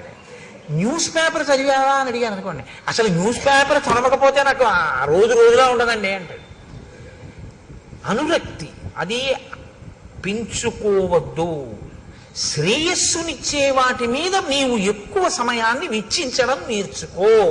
ఇది మనకి తెలిస్తే యథార్థంగా 42 రోజులు అయ్యేటప్పటికీ ఇది అనుష్ఠానంలోకి వచ్చిందని గుర్తు ఏమిటంటే, రామకోటి రాసేటటువంటి పుస్తకాలు హరిప్రసాద్ గారు ముద్రణ చేసినవి సరిపోకుండా ఉండాలి కదా. సమయం సద్వినియోగం అవుతోంది. నిజంగా రామాయణం విని మార్పు వచ్చిందని గుర్తు ఏమిటంటే, న్యూస్ పేపర్ గంట చదివేది 20 నిమిషాలకి తగ్గించి 40 నిమిషాలు రామకోటికి ఇచ్చేస్తున్నాడని మొదలెట్టారనుకోండి. 40 నిమిషాలు రామకోటి రాసేయడం మొదలు పెడితే హరిప్రసాద్ గారు మళ్ళీ ద్వితీయ ముద్రణకి వెళ్ళాలి ఆ పుస్తకాల కోసం కదా. రామకోటికి పుస్తకాలు రాయబడలేదండి, పుస్తకాలు ఉండిపోయాయి అన్నారనుకోండి, హరిప్రసాద్ గారు కాదు బాధపడవలసింది. సనాతన ధర్మం యొక్క స్థితి ఇలా ఉందన్నమాట. ఇంకా రామాయణం లోకంలోకి జీర్ణం అవ్వట్లేదన్నమాట. ఎక్కడో లోపం ఉంది, ఇంకా కలిపురుష లక్షణం ఉందని మనం బాధపడవలసి ఉంటుంది. అవునా? నన్ను సహృదయంతో అర్థం చేసుకోండి. కాబట్టి ఇది రామచంద్రమూర్తి యొక్క స్థితి. కాబట్టి ఇటువంటి మహానుభావుడు. అన్నిటికన్నా అద్భుతమైన విషయం అండి రామాయణంలో, నేను అందుకే మీతో మనవి చేసేది, అయోధ్యకాండలో ప్రతి శ్లోకం మన జీవితానికి అన్వయం అవుతుంది, గృహస్థాశ్రమానికి అన్వయం అవుతుంది, మనని దిద్దుబాటు చేస్తుంది. ఇలా దిద్దుకో నేర్పుతుంది. రాముట్ట ధర్మ కామార్థ తత్వజ్ఞ స్మృతిమాన్ ప్రతిభానవాన్ లౌకికే సమయాచారే కృతకల్పో విశారద. ఆయనకి ధర్మము గురించి, కామము గురించి, అర్థము గురించి బాగా తెలుసు. అసలు పెళ్లి చేస్తే ధర్మేచ అర్థేచ కామేచ నాతి చరామి అంటాడు. ఈమెను నేను అతిక్రమించను ధర్మమునందు, అర్థమునందు, కామమునందు. మిమ్మల్ని నేను మాట అడుగుతాను, చెప్పండి ఈ 3 ఈశలు నిజానికి. ఎందుకంటే మోక్షం పక్కన పెట్టేయండి, చతుర్విధ పురుషార్థాల్లో ధర్మం, అర్థం, కామం. ఇందులో ధర్మం సరే పక్కన పెట్టండి, అర్థము, కామము. అర్థం అంటే డబ్బే కదండి, అందాక అనుకోండి పోని. ధనీష అది 3 ఈశలలో ఒక ఈశ. అది అంటే మనిషిని పాడు చేసేది. అది జన్మాంతరం వాసన కింద తరుగుతుంది మనిషిని. అటువంటిది ధనేష. ధనేష, దారేష, పుత్రేష, ఈ 3ను. ఇవి మనసుని వదలవు జాగ్రత్త. అంటే ఏమిటో తెలుసా అంటే, మనసుని వదలవన్న మాట ఎందుకంటారో తెలుసా? ఇది ఏం చేస్తుందంటే, మీ మనసుని మీరు దేని యందు పెట్టారో దాన్నే స్మరిస్తుంది. అది అంత్యకాలమునందు శరీరంలోంచి మనసు వెళ్ళిపోయేటప్పుడు ప్రాణోత్క్రమణం అంటారు. చనిపోవడం అంటే ఏమిటో భాగవతంలో చెప్తారు. మనసు ఏం చేస్తుందంటే ఆఖరణ ఇంద్రియాల్లో ఉన్న శక్తులన్నింటినీ సర్దేసుకుంటుంది గబగబా. అంటే కంట్లో ఉన్నటువంటి చూడగలిగిన శక్తిని వెనక్కి లాగేసి తనతో అంటించుకుంటుంది. చెవికి వినగలిగిన శక్తిని వెనక్కి తీసి తనతో పట్టుకుంటుంది. స్పర్శేంద్రియానికి, చర్మానికి ముట్టుకుంటే తెలిసే శక్తిని వెనక్కి లాగేసి పట్టుకుంటుంది. పట్టుకుని ఇప్పుడు ఈ మనసు ఏం చేస్తుందంటే ప్రాణోత్క్రమణంతో, అంటే ప్రాణము ఆఖరి శ్వాస ఎట్నుంచి నిర్గమించిందో, ఏ కన్నంలోంచి బయటికి వెళ్ళిపోయిందో అట్నుంచి బయటికి పారిపోతుంది. అది కూడా వెళ్ళిపోయి ఇదే మనస్సు మీరు చిట్ట చివర దేన్ని స్మరించారో అది తీర్పు. పరమేశ్వరుడికి పునర్జన్మ యందు అధికారము లేదు. బాగా గుర్తుపెట్టుకోండి మీరు ఈ విషయాన్ని, బాగా జ్ఞాపకం చేసుకోండి. మనిషి జీవితంలో గుర్తుపెట్టుకోవలసింది, పునర్జన్మ యందు ఈశ్వరునకు అధికారము లేదు. ఈశ్వరుడు ఇవ్వలేడు. మళ్ళీ నన్ను మనిషిగా పుట్టించు, ఈశ్వరుడు పుట్టించలేడు, ఇవ్వలేడు ఈశ్వరుడు. ఎందుకో తెలుసా అండి? అది మీకు వదిలిపెట్టేశాడు మనిషికి. నీ పునర్జన్మ నీ చేతిలోనే ఉంచాను.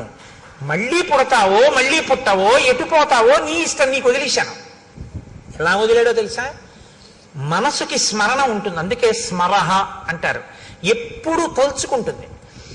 దేన్ని తలుచుకోవడానికి అది అలవాటు పడిపోయిందో అది ఊపిరి మీద ఆధారపడుతుంది. ఆఖరినది దేన్ని స్మరించిందో దాన్ని బట్టి పునర్జన్మిస్తాడు ఆయన. నా మనసు ఎప్పుడూ డబ్బుని స్మరించింది అనుకోండి, అర్ధేష హీనోపాధుల్లోకి వెళ్ళిపోతాడు. తేళ్లు, జర్రిలు, పాములు ఇలాంటి వాటిలో పెడతాడు. దారేష భార్య ఎందు ఉండిపోయింది అనుకోండి, అప్పుడు మళ్ళీ ఆ కాముకత్వం చేతనో ఆమె ఎందుండేటటువంటి ప్రీతి పెరిగిపోవడమో ఏదో జరిగింది అనుకోండి, ఆ భార్య అదే పనిగా స్మరణలోకి వచ్చేసి అదే స్మరణతో విడిచిపెట్టాడు అనుకోండి, ఎక్కడో మళ్ళీ హీనోపాధుల్లోకి వెళ్ళిపోతాడు. ఏ కుక్కో పిల్లో ఏదో వెన్నుపాం అడ్డంగా ఉండేటటువంటి జన్మలోకి వెళ్ళిపోతాడు. ఇలా నిలువుగా తిరగదిగా, మనిషికే అడ్డంగా పుట్టి నిలువుగా తిరుగుతుంది, మిగిలిన వాటికి అడ్డంగా పుట్టి అడ్డంగానే ఉంటుంది. అలాగే పెడతాడు. ఇప్పుడు స్మరణం ఈశ్వరుడు చూస్తాడు. ఆఖరి స్మరణ ఏది చేశాడు చూస్తాడు ఆయన. ఈశ్వరుణ్ణి స్మరించింది మనస్సు, మోక్షం ఇచ్చేస్తాడు. ఈశ్వరుణ్ణి స్మరించడం అంటే ఆఖరణ స్మరిస్తానండి, ఇప్పుడు ఎందుకు ఇవన్నీ అన్నారు. అలవాటు చేసింది ఏదో అది స్మరిస్తుంది, అంతేగాని అప్పుడు స్మరించడానికి ఏం ఓపిక ఉండదు. ఇంకా అప్పుడు మనసు ఏం చేస్తుందంటే నిర్గమిస్తుంది. నిర్గమించడం అంటే గుర్తుపెట్టుకోండి, కళ్ళల్లోంచి, ముక్కుల కన్నాల్లోంచి, చెవుల్లోంచి, నోట్లోంచి, రోమకూపములు కొన్ని లక్షల్లోంచి కూడా నిర్గమిస్తుంది. అంటే వెంట్రుకలు పుట్టిన కన్నాలు ఉంటాయి, అవి కన్నాలే, లేకపోతే చెమట బయటికి ఎలా వస్తుంది లోపల నుంచి? రోమకూపాల్లోంచో అధోముఖంగా అంటే ఊర్ధ్వముఖంగా వెళ్ళదు. ఇక్కడ కపాలం పగిలి వెళ్ళాలి. వెళ్ళింది అంటే వాడికి పునర్జన్మ లేదని గుర్తు. అలా వెళ్ళలేదు అంటే ఎటో కింద కన్నాల్లోంచి వెళ్ళాడు. కింద కన్నాల్లోంచి వెళ్ళాడంటే వీడికి ఇచ్చిన ఉపాధిని వీడు వాడుకోలేదు. దీంతో ఏది చేరాలో అందుకు వాడు ఉపయోగించలేదు కాబట్టి అయిన వాళ్ళందరూ ఏం చేస్తారో తెలుసా అండి? దిక్కుమాలాడు, వీడి బతుకు ఏమిటో తెలుసా? అన్నీ తెలుసున్న వాడికి అమావాస్య మరణం, ఏమీ తెలియని వాడికి ఏకాదశి మరణం అని అందుకే వచ్చింది సామెత. వీడి పుర్రె పగల్లా ప్రాణం పోయినప్పుడు, కాబట్టి వీడి పుర్రె పగిలిపోయే వరకు కాల్చేస్తాం. టప్ అని చప్పుడు వస్తుంది, కపాల మోక్షం అయిందన్నప్పుడు వెళ్తారు. నువ్వు ఎలాగో పగలగొట్టుకోలేదు, మేమే పగలగొట్టాం పో. ఈ స్థితిని నువ్వు పొందకుండా ఉండాలంటే నీ మనస్సుని సాధన చేత తిప్పాలి. సమస్త కర్మల యొక్క అంతిమ ప్రయోజనం మనసుని శుద్ధి చెయ్యడమే. మనసు సంస్కరించబడకపోతే అర్ధేష, కామేష, అర్ధేష, పుత్రేష, తర్వాత భార్యేష ఇలా ఉండిపోయింది అనుకోండి, ఈ ఈశలు పునర్జన్మకి కారణం అవుతాయి. ఇది మనం ఒప్పుకుంటాం కాబట్టి బొట్టు పెట్టుకుంటాం. సనాతన ధర్మం అంటే ఉపన్యాసాలు చెప్పడం కాదు, సనాతన ధర్మం అంటే బొట్టెట్టుకోవడం. బొట్టు పెట్టుకున్నాడంటే గుర్తు ఏమిటంటే పునర్జన్మను ఒప్పుకున్నాడని గుర్తు. బొట్టు పెట్టుకోలేదంటే వాడికి పునర్జన్మ సిద్ధాంతం మీద నమ్మకం లేదని గుర్తు. వాడు వేద ప్రమాణాన్ని ఒప్పుకోలేదని వాడు బొట్టు పెట్టుకోరు. మనం బొట్టు ఎందుకు పెట్టుకుంటామంటే మేము పునర్జన్మ సిద్ధాంతాన్ని, కర్మ సిద్ధాంతాన్ని మేము అంగీకరిస్తున్నాం. ఇది బొట్టు పెట్టుకోవడంలో సూచిస్తుంది. అందుకని బొట్టు పెట్టుకుంటారు. సనాతన ధర్మంలో బొట్టు లేకుండా బయటికి రారు ఎవరు. కనుక రాముడి విషయంలో ఏమైందంటే 3 బాగా అర్థం చేసుకున్నాడు అంటున్నారు మహర్షి. బాగా అర్థం చేసుకోవడం అంటే ఏమిటండి?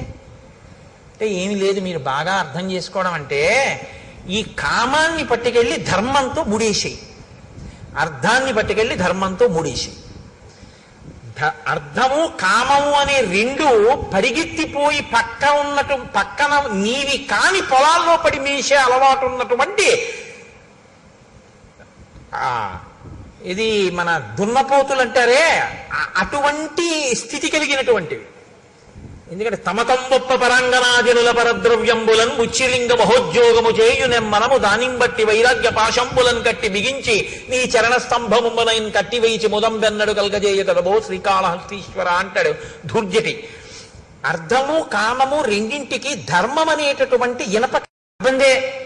ధర్మబద్ధము కాని కోరిక పుట్టేటట్లు చెయ్యగలిగినవి నువ్వు చూడటం మొదలు పెట్టావా ప్రమాదమే. నీకు శ్రేయస్సుని ఇవ్వనిది చదువుతున్నావు, నీకు శ్రేయస్సుని ఇవ్వనిది నువ్వు చూస్తున్నావు. ఇప్పుడు అటువంటివి చూసి అటువంటివి విని నువ్వు ప్రమాదం చేయాలంటే నేను ఎన్ని ముక్కలు చేయాలి? ఎన్నమ్మా? 4 ముక్కలు. ఒక్కొక్క ముక్క ఎన్ని అడుగులు ఉండాలి? 2 అడుగులు. 4 రెళ్ళు 8 కదా. ఇప్పుడు 8 అడుగుల కర్ర నాకు ఇచ్చారు మీరు. ఆ కర్ర తీసుకొచ్చి అక్కడ పెట్టి 2 అడుగులు చూసి అక్కడికి కత్తి పెట్టి నరికాను, ఓ ముక్క వచ్చేసింది.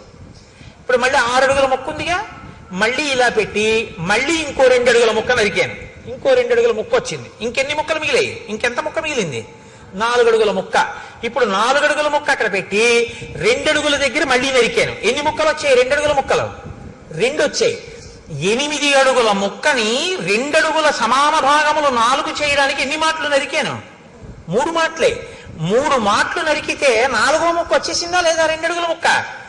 ధర్మబద్ధమైన అర్థము, ధర్మబద్ధమైన కామము మోక్షాన్ని ఇచ్చేస్తాయి తప్ప మోక్షమును సాధించడం అని ఇంకా వేరే ఏం ఉండదు. మోక్షము అంటే ధర్మబద్ధమైన అర్ధకామములను తెలిసి ఉండుట, అలా జీవించుట, అదే మోక్షమునకు హేతు. ఇది రాముడికి తెలుసు. కాబట్టి ఇప్పుడు ఏది ప్రధానంగా తెలిసి ఉండాలంటే ధర్మం తెలిసి ఉండాలి. తెలిసి ఉంటే ధర్మానికి అర్ధకామములు ముడివేయాలి. రాముడు ఎలా వేశాడో నువ్వు చూస్తే నువ్వు అలా వేయాలి. కాబట్టి అయోధ్యకాండ అంత గొప్పది. కాబట్టి అయోధ్యకాండ అంటే గృహస్థాశ్రమానికి పనికొచ్చేటటువంటి ఎన్ని విషయాల్లో ఆవిష్కరిస్తుందండి. అలా మీరు ఏ శ్లోకం పట్టుకున్నా అంతే, అందులోంచి ఎన్ని రహస్యాలు చెప్తున్నా. వేదోపబ్రహ్మణం అది. ఏ శ్లోకాన్ని మీరు చదవండి, అందులోంచి మీరు ఒక కొత్త విషయాన్ని తెలుసుకుంటుంటారు. ఓ ఇదన్నమాట విషయం, నేను ఇలా దిద్దుకోవాలన్నమాట అని తెలుస్తూ ఉంటుంది. కాబట్టి ఇటువంటి రాముడు ఇటువంటి గుణములు కలిగిన వాడు. పైకి ఎలా కనపడుతుంది? రాముడు ఇన్ని గుణములు కలిగిన వాడని ప్రజలు కీర్తిస్తున్నారు.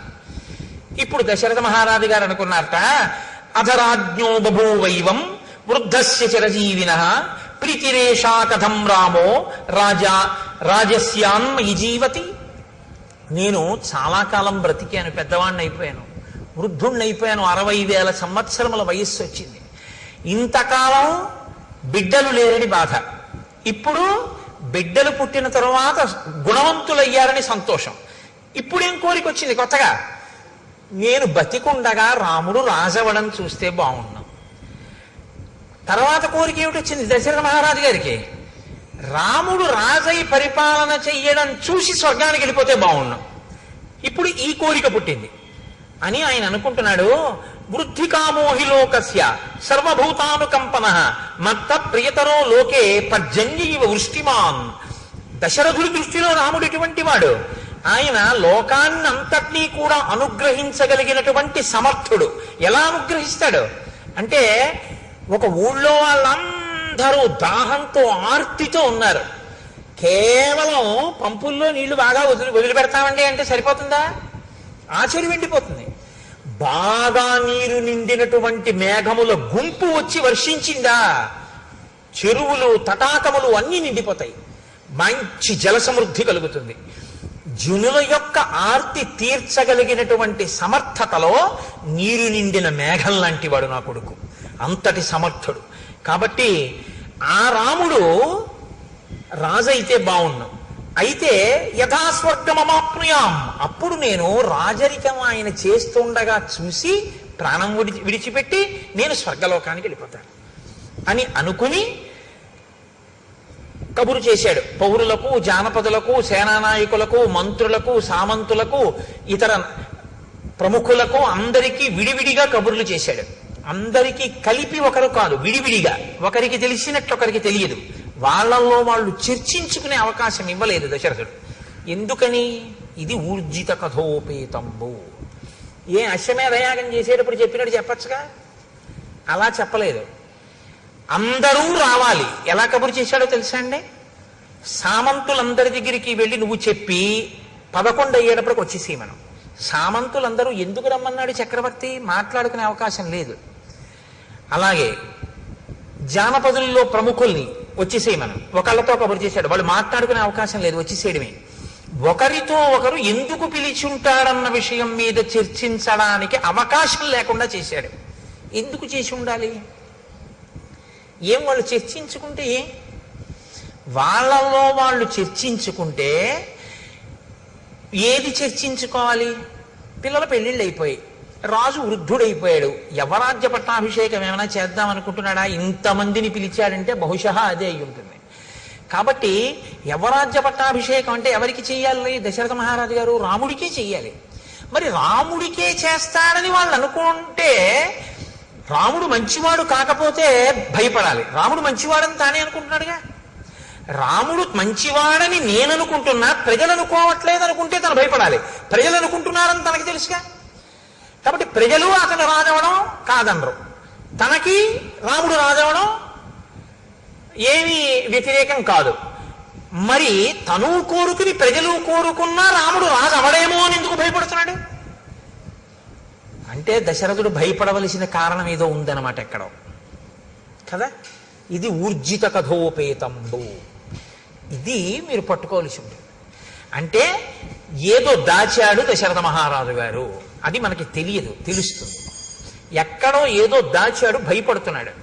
ఇది దృష్టిలో పెట్టుకునే భరతుడు మేనమామ గారి ఇంటికి వెళ్ళడాన్ని కూడా దూరదృష్టితో అంగీకరించాడు. ఇప్పుడు వచ్చినటువంటి వాళ్ళందరినీ కూర్చోబెట్టాడు. కూర్చోబెట్టి వేరొక వైపు నుంచి నరుక్కొచ్చి మాట్లాడుతున్నాడు. ఎంత గొప్పగా తను మనసులో ఒక నిర్ణయానికి వచ్చాడు దశరథుడు. తను నిర్ణయానికి రావడానికి కారణం ఆ నిర్ణయం చెయ్యవలసిన పరిస్థితి కాదు, ఆ నిర్ణయం తను బతికుండగా చేసి అమలు చెయ్యగలను చెయ్యలేను అన్న భయం చేత చేస్తున్నాడు. ఇది భయం అన్నది ఉంది అంటే దాని వెనక ఏదో చెయ్యకూడనిది ఒకటి చేసేసినటువంటి విషయం ఉంది. చెయ్యకూడనిది ఏదో ఒకటి ఇంతకుముందు చేసినది ఇప్పుడు చెయ్యవలసినటువంటి ధర్మానికి అడ్డుగా వస్తోంది. ఇప్పుడు ఈ అడ్డుగా వస్తున్నది 10 మందికి చెప్పలేనిది. 10 మందికి చెప్పలేని దాని నుంచి తప్పించుకుని చెయ్యవలసింది చేసేయాలనుకుంటున్నాడంటే తను భయపడుతున్నాడు. ఏమిటి ఆ విషయం? అది బయట తను ఎలా పడతాడు? పడడం. అందుని పడకుండా మాట్లాడాలి. ఇప్పుడు సభలో ఎంత అందంగా మాట్లాడుతున్నాడో చూడండి. దివ్యాంతరిక్షే భూమౌచ ఘోరముత్పాజం భయం సంచచేచ మేధావి శరీరే చత్మనోజరాం. ఈ మధ్యకాలంలో భూమి మీద అక్కడ నాకు ఉత్పాదములు కనపడుతున్నాయి. అందుకని నేను తొందరగా యవరాజ్య పట్టాభిషేకం చేసేద్దాము అని అనుకుంటున్నాను. నతు కేకయ రాజానం జనకం వా నరాధిప తరయా చానయామాస పశ్చాత్తౌ శ్రోష్యత ప్రియం. ఈ యవ్వరాజ్య పట్టాభిషేకం చెయ్యాలి అనుకుంటున్న విషయాన్ని మీరు జనక మహారాజు గారికి కానీ కేకయ రాజు గారికి కానీ తెలియనివ్వకండి. తెలియనివ్వకండి అనగానే అనుమానం వస్తుందా రాదండి? జనకుడికి ఎందుకు చెప్పకూడదు? వియ్యంకుడు. ఎట్లాంటి వియ్యంకుడు? హ్రస్వరోముడు తన తమ్ముడు, కుశధ్వజుడి తమ్ముడు. కుశధ్వజుడి తమ్ముడు, ఆ తమ్ముడి యొక్క 2 కూతుళ్ళు తనకి 2 కోడళ్ళు, జనకుడి యొక్క 2 కూతుళ్ళు తన 2 కోడళ్ళు. కాబట్టి ఇప్పుడు జనకుడి కూతుళ్ళ కిందే వస్తారు ఆ 4. కాబట్టి వియ్యంకుడు కదా, జనకుడిని పిలవాలి. పట్టాభిషేకం చేసేటప్పుడు పిలవద్దంటున్నాడు. అదేమిటండి వియ్యంకుడికి చెప్పొద్దంటాడేంటి? యవరాజ్య పట్టాభిషేకం చేస్తూ అని ఎవరైనా అనుకుంటారేమోనని అనుకోకుండా ఉండవలసిన రీతిలో మాట చెప్తున్నాడు.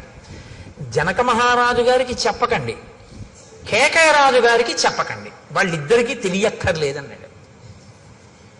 అంటే ఈ ఇద్దరే వద్దనడానికి ఏదో కారణం ఉందన్నమాట. ఈ ఇద్దరిని ఎందుకు వద్దంటున్నాడు అన్నది తర్వాత తెలుస్తుంది మనకి. ఊర్జిత కథోపేతంబు కదండి, తెలిసినా నేను చెప్పేయకూడదు, అలా చెప్పకుండా ఉండాలి కాసేపు గుంభనంగా. కాబట్టి వీళ్ళిద్దరికీ తెలియనివ్వకండి. అంటే మిగిలిన వాళ్ళు తెలివి తక్కువ వాళ్ళు ఏంటి, ఏమంటే వాళ్ళిద్దరికి ఎందుకండి చెప్పొద్దన్నాడు అంటారు. కార్యం తొందరగా పూర్తి చేయాలి. వాళ్ళు చాలా దూరంలో ఉన్నారు, వెళ్ళి చెప్పి తీసుకొచ్చేంత సమయం లేదు. అందుకని మీరేం చేస్తారంటే ఇప్పుడు వెళ్ళి చెప్పాలనుకోకండి, చేసేది మంచి పని కాబట్టి తెలుసుకుని వాళ్ళు సంతోషిస్తారని. ఇప్పుడు మీరు ఆలోచించే అవకాశం లేకుండా ఆపాడు. అంటే దశరథుడు అమాయకుడు ఏం కాడు, చాలా తెలివైనవాడు కదండి. చాలా ఆలోచించాడనమాట. ఎన్నో రాత్రులు ఆలోచించాడు. ఆలోచించి మిగిలిన వాళ్ళతో మాత్రం నేను ఈ విషయం మాట్లాడాలన్నాడు. అని పౌరులని, జానపదులని, సామంతుల్ని అందరినీ కూర్చోపెట్టి అన్నాడు, ఇదం శరీరం కృత్సనస్య లోకస్య చరతాహితం పాండురస్యాతపత్రస్య ఛాయాయాం జిరితమ్మయ. చాలా గొప్ప మాట అండి. నాకు రామాయణం అయోధ్యకాండలో చాలా ఇష్టమైన శ్లోకాల్లో ఇదొకటి. ఎంత అందంగా మాట్లాడాడంటే సభ యొక్క సానుభూతిని పొందే రీతిలో మాట్లాడాడు. ఈ తెల్ల గొడుగు కింద కూర్చుని నేను చాలా కాలంగా పరిపాలన చేస్తున్నానన్నాడు. రాజు రంగుల గొడుగుల కింద కూర్చోకూడదు, తెల్ల గొడుగు కిందే కూర్చోవాలి. ఇప్పుడు రేపు పాదుకా పట్టాభిషేకం చేసామనుకోండి, రంగు గొడుగు పెట్టకూడదు, తెల్ల గొడుగే పెట్టాలి. తెల్ల గొడుగు లేదనుకోండి చేయించేయాలి ఇలాగా. కాబట్టి తెల్లటి గొడుగు కింద కూర్చున్నాను నేను. ఇన్నేళ్ళు, కొన్ని వేల ఏళ్ళు కూర్చున్నాను. కొన్ని వేల ఏళ్ళు కూర్చోవడంలో నాకు తెలియలేదు సుమా అన్నాడంటే, రాజ్యాన్ని పరిపాలిస్తున్నటువంటి ఆనందంలో, ఈ భోగాల్లో ఈ శరీరం ముసలదైపోయింది అన్నాడు. తెల్ల గొడుగు కింద ఈ శరీరం జర్జరీభూతం అయిపోయింది అంటే తెలియకుండా భోగాల్లోనే జర్జరీభూతం అయిపోయింది. అది ముసలితనానికి వెళ్ళిపోతే ప్రాప్య వర్ష సహస్రాణి బహన్యాయూంషి జీవిత జీర్ణాస్యాస్య శరీరస్య విశ్రాంతిమభిరోచయే. ఈ జీర్ణమైపోయిన శరీరం ఇంకా పరిపాలన చెయ్యమంటే చెయ్యలేకపోతోంది. అందుకని ఇది కొంత విశ్రాంతిని కోరుకుంటోంది. నేను నా పూర్వీకులు కూడా ధర్మాన్ని పట్టుకుని కొన్ని వేల సంవత్సరాలుగా ఇక్ష్వాకు వంశం ఈ రాజ్యాన్ని, ప్రజలని కన్నబిడ్డలలా పరిపాలిస్తోంది. నా పూర్వీకులు ఏ ధర్మం పట్టుకున్నారో నేను కూడా అదే ధర్మాన్ని పట్టుకున్నాను. మిమ్మల్ని కన్నబిడ్డల్లా పరిపాలించాను. నా ఓపిక ఉన్నన్నాళ్ళు పరిపాలించాను. ఇక నాకు పరిపాలించడానికి ఓపిక లేదు, విశ్రాంతిని పొందాలి. అనురూప సవైనాథో లక్ష్మీవాన్ లక్ష్మణగ్రజ త్రైలోక్యమపి నాథేన ఏనస్యాన్ అధవత్తరం. 3 లోకములను పరిపాలించగలిగినటువంటి దక్షుడైనటువంటి రాముడు నా కుమారుడు. కాబట్టి ప్రజలకు హితకరమైనటువంటి రీతిలో పరిపాలన చెయ్యగలిగిన వాడు. కాబట్టి రాముడికి యవ్వరాజ్య పట్టాభిషేకం చెయ్యాలనుకుంటున్నాను. ఎవరో ఒక్కడే ఆలోచించి తీసుకున్నటువంటి నిర్ణయం అంత గొప్పగా ఉండదు. తటస్థులై అంటే అటు ఇటు చెందని వారైనటువంటి వారు ఆలోచించి చెప్పినటువంటి నిర్ణయంలో పక్షపాతం ఉండదు.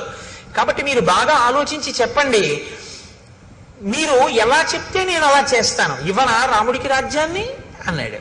అంటే సభంతా ఒక్కసారంది. అనేక వర్ష సహస్రో వృద్ధస్త్వమసి పార్థివ సరామం యువరాజానం అభిషించస్వ పార్థివం ఇచ్ఛామోహి మహాబాహుం రఘువీరం మహాబలం గజేన మహతాయాంతం రామం ఛత్రవృతాననం. రాజా, నువ్వు కొన్ని వేల సంవత్సరములు పరిపాలించావు, బడలిపోయావు. మాకు కోరికగా ఉంది, ఎప్పుడెప్పుడు రాముడు రాజవుతాడా, ఎప్పుడెప్పుడు అంబారీ ఏనుగు మీద పెడతాడా, ఎప్పుడెప్పుడు తెల్లగొడుగు కింద కూర్చుని యువరాజుగా పెడతాడా, ఎప్పుడు చూస్తామా. వీళ్ళప్పుడే కళని ఇంకొంచెం ముందుకు తీసుకెళ్ళిపోయారు. మాకు అలా ఉందని చూడాలనుంది అన్నారు. దశరథుడి ప్రజ్ఞ ఎక్కడుందో తెలుసా అండి? ఇప్పుడు సభ చేత ఆమోద ముద్ర వేయిస్తున్నాడు. ప్రజలందరూ కోరుకున్నారా రాముడు రాజు కావాలని అన్న విషయాన్ని తీసుకొస్తున్నాడు అనమాట ప్రస్తావనలోకి. నా నిర్ణయం కాదు, ప్రజలందరూ కోరుకున్నారంటున్నారంటే ఏదో భయం ఉంది. తనే నిర్ణయం చేశానని చెప్పడానికి భయపడుతున్నాడు. అధికారం తనకున్న, రాముడిని రాజు చేయడానికి తనకు అధికారం ఉంది, పెద్ద కొడుకుని చేసేయచ్చు. కానీ నేనే చేశానండి పెద్ద కొడుకుని రాజుని అంటే ఎలా చేస్తావయ్యా అనేవాడు ఎవడో ఉన్నాడనమాట. ఎలా చేస్తావయ్యా అనేవాడు ఉన్నాడంటే అలా అనడానికి అవకాశం తనిచ్చాడనమాట ఎవరికో. అలా అనేవాడు ఎవడైనా ఉన్నవాడు వచ్చి అలా అంటాడేమోనన్న భయంతో రాజన్నవాడు ప్రజలు మెచ్చుకున్నవాడై ఉండాలి. ప్రజలందరూ కోరుకున్నారు రాముడికి రాజ్యం ఇచ్చాను అనిపించడానికి సభ చేత ఆమోదముద్ర వేయిస్తున్నాడు. ఎంత తెలివిగా వేయించాడో తెలుసా అండి? శృత్యైవ వచనం యన్మే రాఘవం పతిమిచ్చద రాజాన సంశయోయం వే కిమిదం బ్రూతతత్వతః కథం నుమయి ధర్మేణ పృథివీం అనుశాసతి భవంతో ద్రష్టుమిచ్చంతి యువరాజం మమాత్మజం. మీరు నిజంగా చెప్పండి, నేను ఇన్ని వేల సంవత్సరములు ధర్మంగా పరిపాలించాను కదా రాజా, ఇప్పుడు మీరేమి ముసిరివారైపోడండి, చక్కగా ఓపికగా ఉన్నారు కదా, పరిపాలిస్తున్నారు కదా, మీరే ఉండండి. ఇప్పుడు ఇందుకు అమంగళకరంగా ఏదో కొత్తగా యువరాజ్య పట్టాభిషేకం ఏంటి అలా ఉండండి, హాయిగా మీరే చేయండి అనడం మానేసి రాముణ్ణే తీసుకొచ్చేయండి పెట్టేయండి అంటున్నారు కదా. రే మీకు నా పాలనలో లోపం కనపడిందా?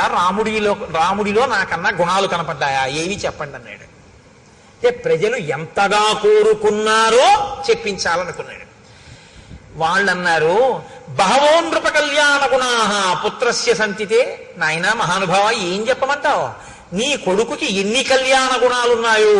ధర్మజ్ఞ, సత్యసంధశ్చ, శీలవాననసూయకః, క్షాంతః, శాంతయిత, శ్లేక్షణః, కృతజ్ఞో, విజితేంద్రియః. రాజు అయినటువంటి వాడు మృదు స్వభావి అయి ఉండాలి. తీవ్రమైన శిక్షలు, వ్యగ్రతతో కూడిన బుద్ధి ఉన్నవాడు కాకూడదు. ప్రజలు ఎలా కోరుకుంటారో ఆ మాటలు ప్రజలు అన్నారంటే రాముడు అటువంటి వాడు కాబట్టి అంటారు. ఎందుకు? ధర్మజ్ఞ, ఆయనకి ధర్మం తెలుసు. సత్యసంధశ్చ, మాట తప్పడం, అబద్ధం ఆడడం. శీలవాన్ అనసూయక, మంచి స్వభావం ఉన్నవాడు, ఎవ్వరి యందు అసూయ లేనివాడు. క్షాంత, ఓర్పున్నవాడు. శాంతయిత, ఆయన మాట్లాడేటప్పుడు కుపితులను, చాలా బాధతో ఉన్న వాళ్ళని, ఇబ్బందుల్లో ఉన్న వాళ్ళని ఓదార్పుగా మాట్లాడతాడు తప్ప అవతలవాడు కష్టంలో ఉన్నాడు కదా అని మరింత ఏడిచేలా మాట్లాడడం ఆయనకి రాదు. కాబట్టి శాంతయిత, శ్లేక్షణ, అత్యంత మృదువైనటువంటి స్వభావం ఉన్నవాడు. కృతజ్ఞో, చేసిన ఉపకారాన్ని మరిచిపోనివాడు. విజితేంద్రియ, ఇంద్రియములను గెలిచినటువంటి వాడు.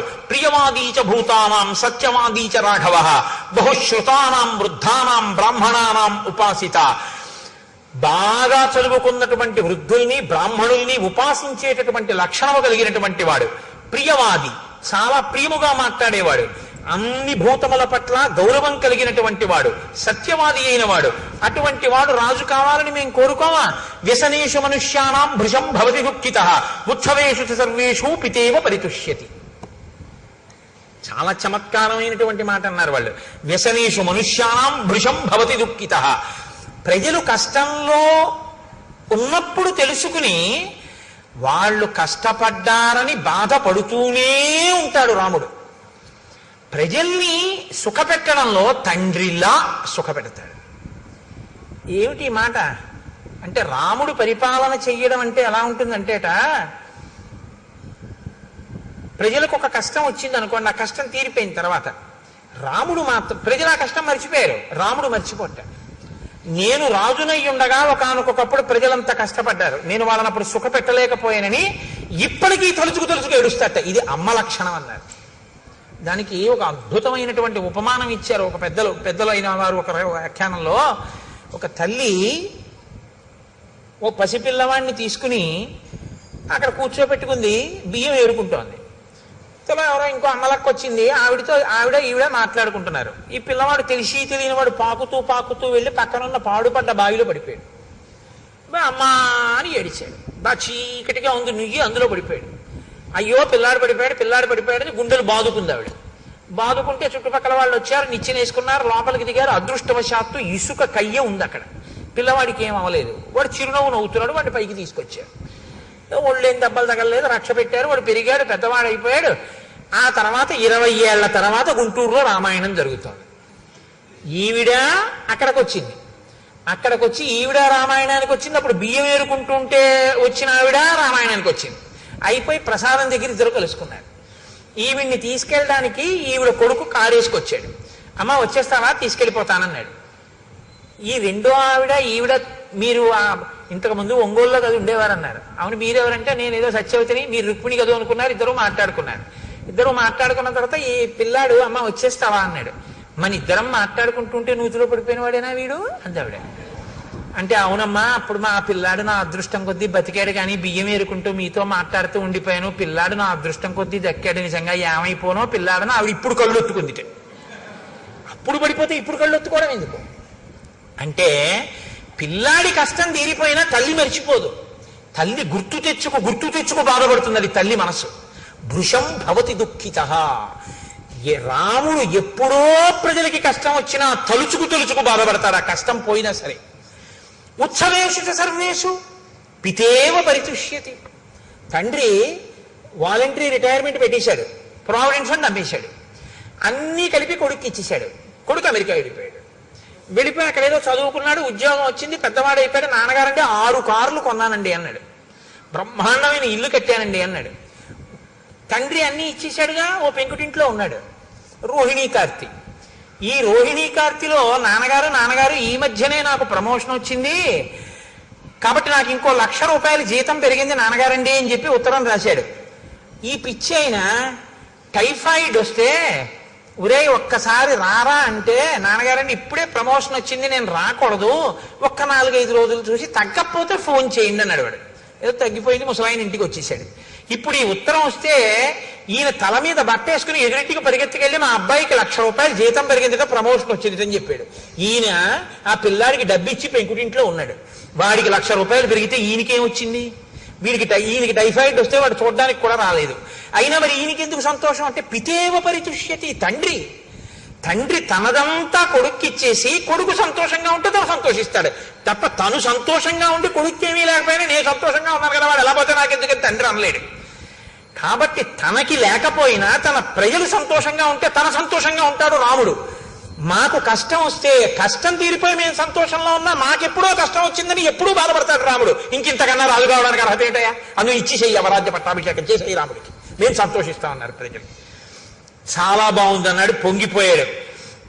ఇటువంటి రాముడికి ఎందుకు పట్టాభిషేకం చెయ్యాలని మేము అంటున్నామో తెలుసా? వాళ్ళు ఇంకొక బలమైన కారణం చూపించారు. స్త్రియో వృద్ధాస్తరుణ్యశ్చ సాయం ప్రాతః సమాహితాః సర్వాన్ దేవాన్ నమస్యంతి రామస్యార్థే యశస్వినః. ఏమీ తెలియనటువంటి వాళ్ళు, వృద్ధులైపోయిన స్త్రీలు, యవ్వనంలో ఉన్న స్త్రీలు ఉదయము సాయంకాలము కూడా వాళ్ళు ప్రార్థన చేసేటప్పుడు పెళ్లి కాని పిల్ల ప్రార్థన చేస్తే మంచి భర్త కోసం చేయాలి. వృద్ధులైన వాళ్ళు ప్రార్థన చేస్తే తన కుటుంబం కోసం చేస్తారు. వాళ్ళుట పొద్దున్న సాయంకాలం కూడా పూజ చేసేటప్పుడు మా రాముడు బాగుండాలని పూజ చేస్తున్నారు. అంటే మా రాముడు బాగుంటే రాజ్యం బాగుంటుంది, రాజ్యం బాగుంటే మేము అందరం బాగుంటాం, ఇంకా వేరే అక్కర్లేదు, మా రాముడు బాగుండాలి స్వామి అని ప్రార్థన చేస్తున్నారు. ఇంకింతకన్నా ఏం చెప్పమయ్యా? రాజు అవ్వకుండా అని అడిగారు. రాజు అయితే ఎంత ప్రార్థన చేస్తారో అంత ప్రజాహృదయములు చూరగొన్నవాడు రాముడు. కాబట్టి ఇచ్చేసేయి, అవరాజ్య పట్టాభిషేకం చేసేసేయి. రామమిందీవరశ్యామం సర్వశత్రు నిబర్హణం పశ్యయో యవ్వరాజ్యస్థం తవ రాజోత్తమాత్మజం. నీ కొడుకుకి నువ్వు రాజ్యం ఇచ్చి ఇందీవరశ్యాముడైనటువంటి రాముడు యువరాజు అయి తిరుగుతుంటే చూడాలనుందయా, తొందరగా పట్టాభిషేకం చేయమన్నారు. వెంటనే దశరథుడు, బాగా గుర్తుపెట్టుకోండి, వశిష్ఠుణ్ణి అడగలేదు, జాబాలిని అడగలేదు, కాత్యాయనుణ్ణి అడగలేదు, ఏ పురోహితుణ్ణి అడగలేదు. ఒకవేళ అడిగితే ఇప్పుడు కన్నా బలమైన ముహూర్తం తర్వాత ఉందండి అన్నారనుకోండి, వశిష్ఠుడి మాట కాదనడం అంత తేలిక కాదు. అలా కాదులేని గురుగారు ఈ ముహూర్తానికి చేసేద్దాం అన్నారు అనుకోండి, వశిష్ఠుడన్న ముహూర్తం కాదని తను పెట్టుకున్న ముహూర్తాన్ని నిర్ణయం చేయగలడా కులగురువుని కాదని? అడగకుండా ఉంటే గొడవ వదిలిపోతుంది. అడగకుండా ఉంటే గొడవ వదిలిపోతుందంటే ఎప్పుడు పెట్టాలి ముహూర్తం? ఓ 6 నెలలు పోయాక చేద్దాం అనుకుంటున్నానండి అన్నాను అనుకోండి, తొందర ఏం లేదనమాట దశరథుడికి. చాలా తొందరగా చేసేద్దాం అనుకుంటున్నాను, ఇదే ముహూర్తం అండి అన్నారు అనుకోండి, పక్కన వశిష్ఠుడిని పిలిచి, అదేమిటి అంటే తొందరగా పట్టాభిషేకం అయిపోవాలని ఎందుకో తొందరపడుతున్నాడు.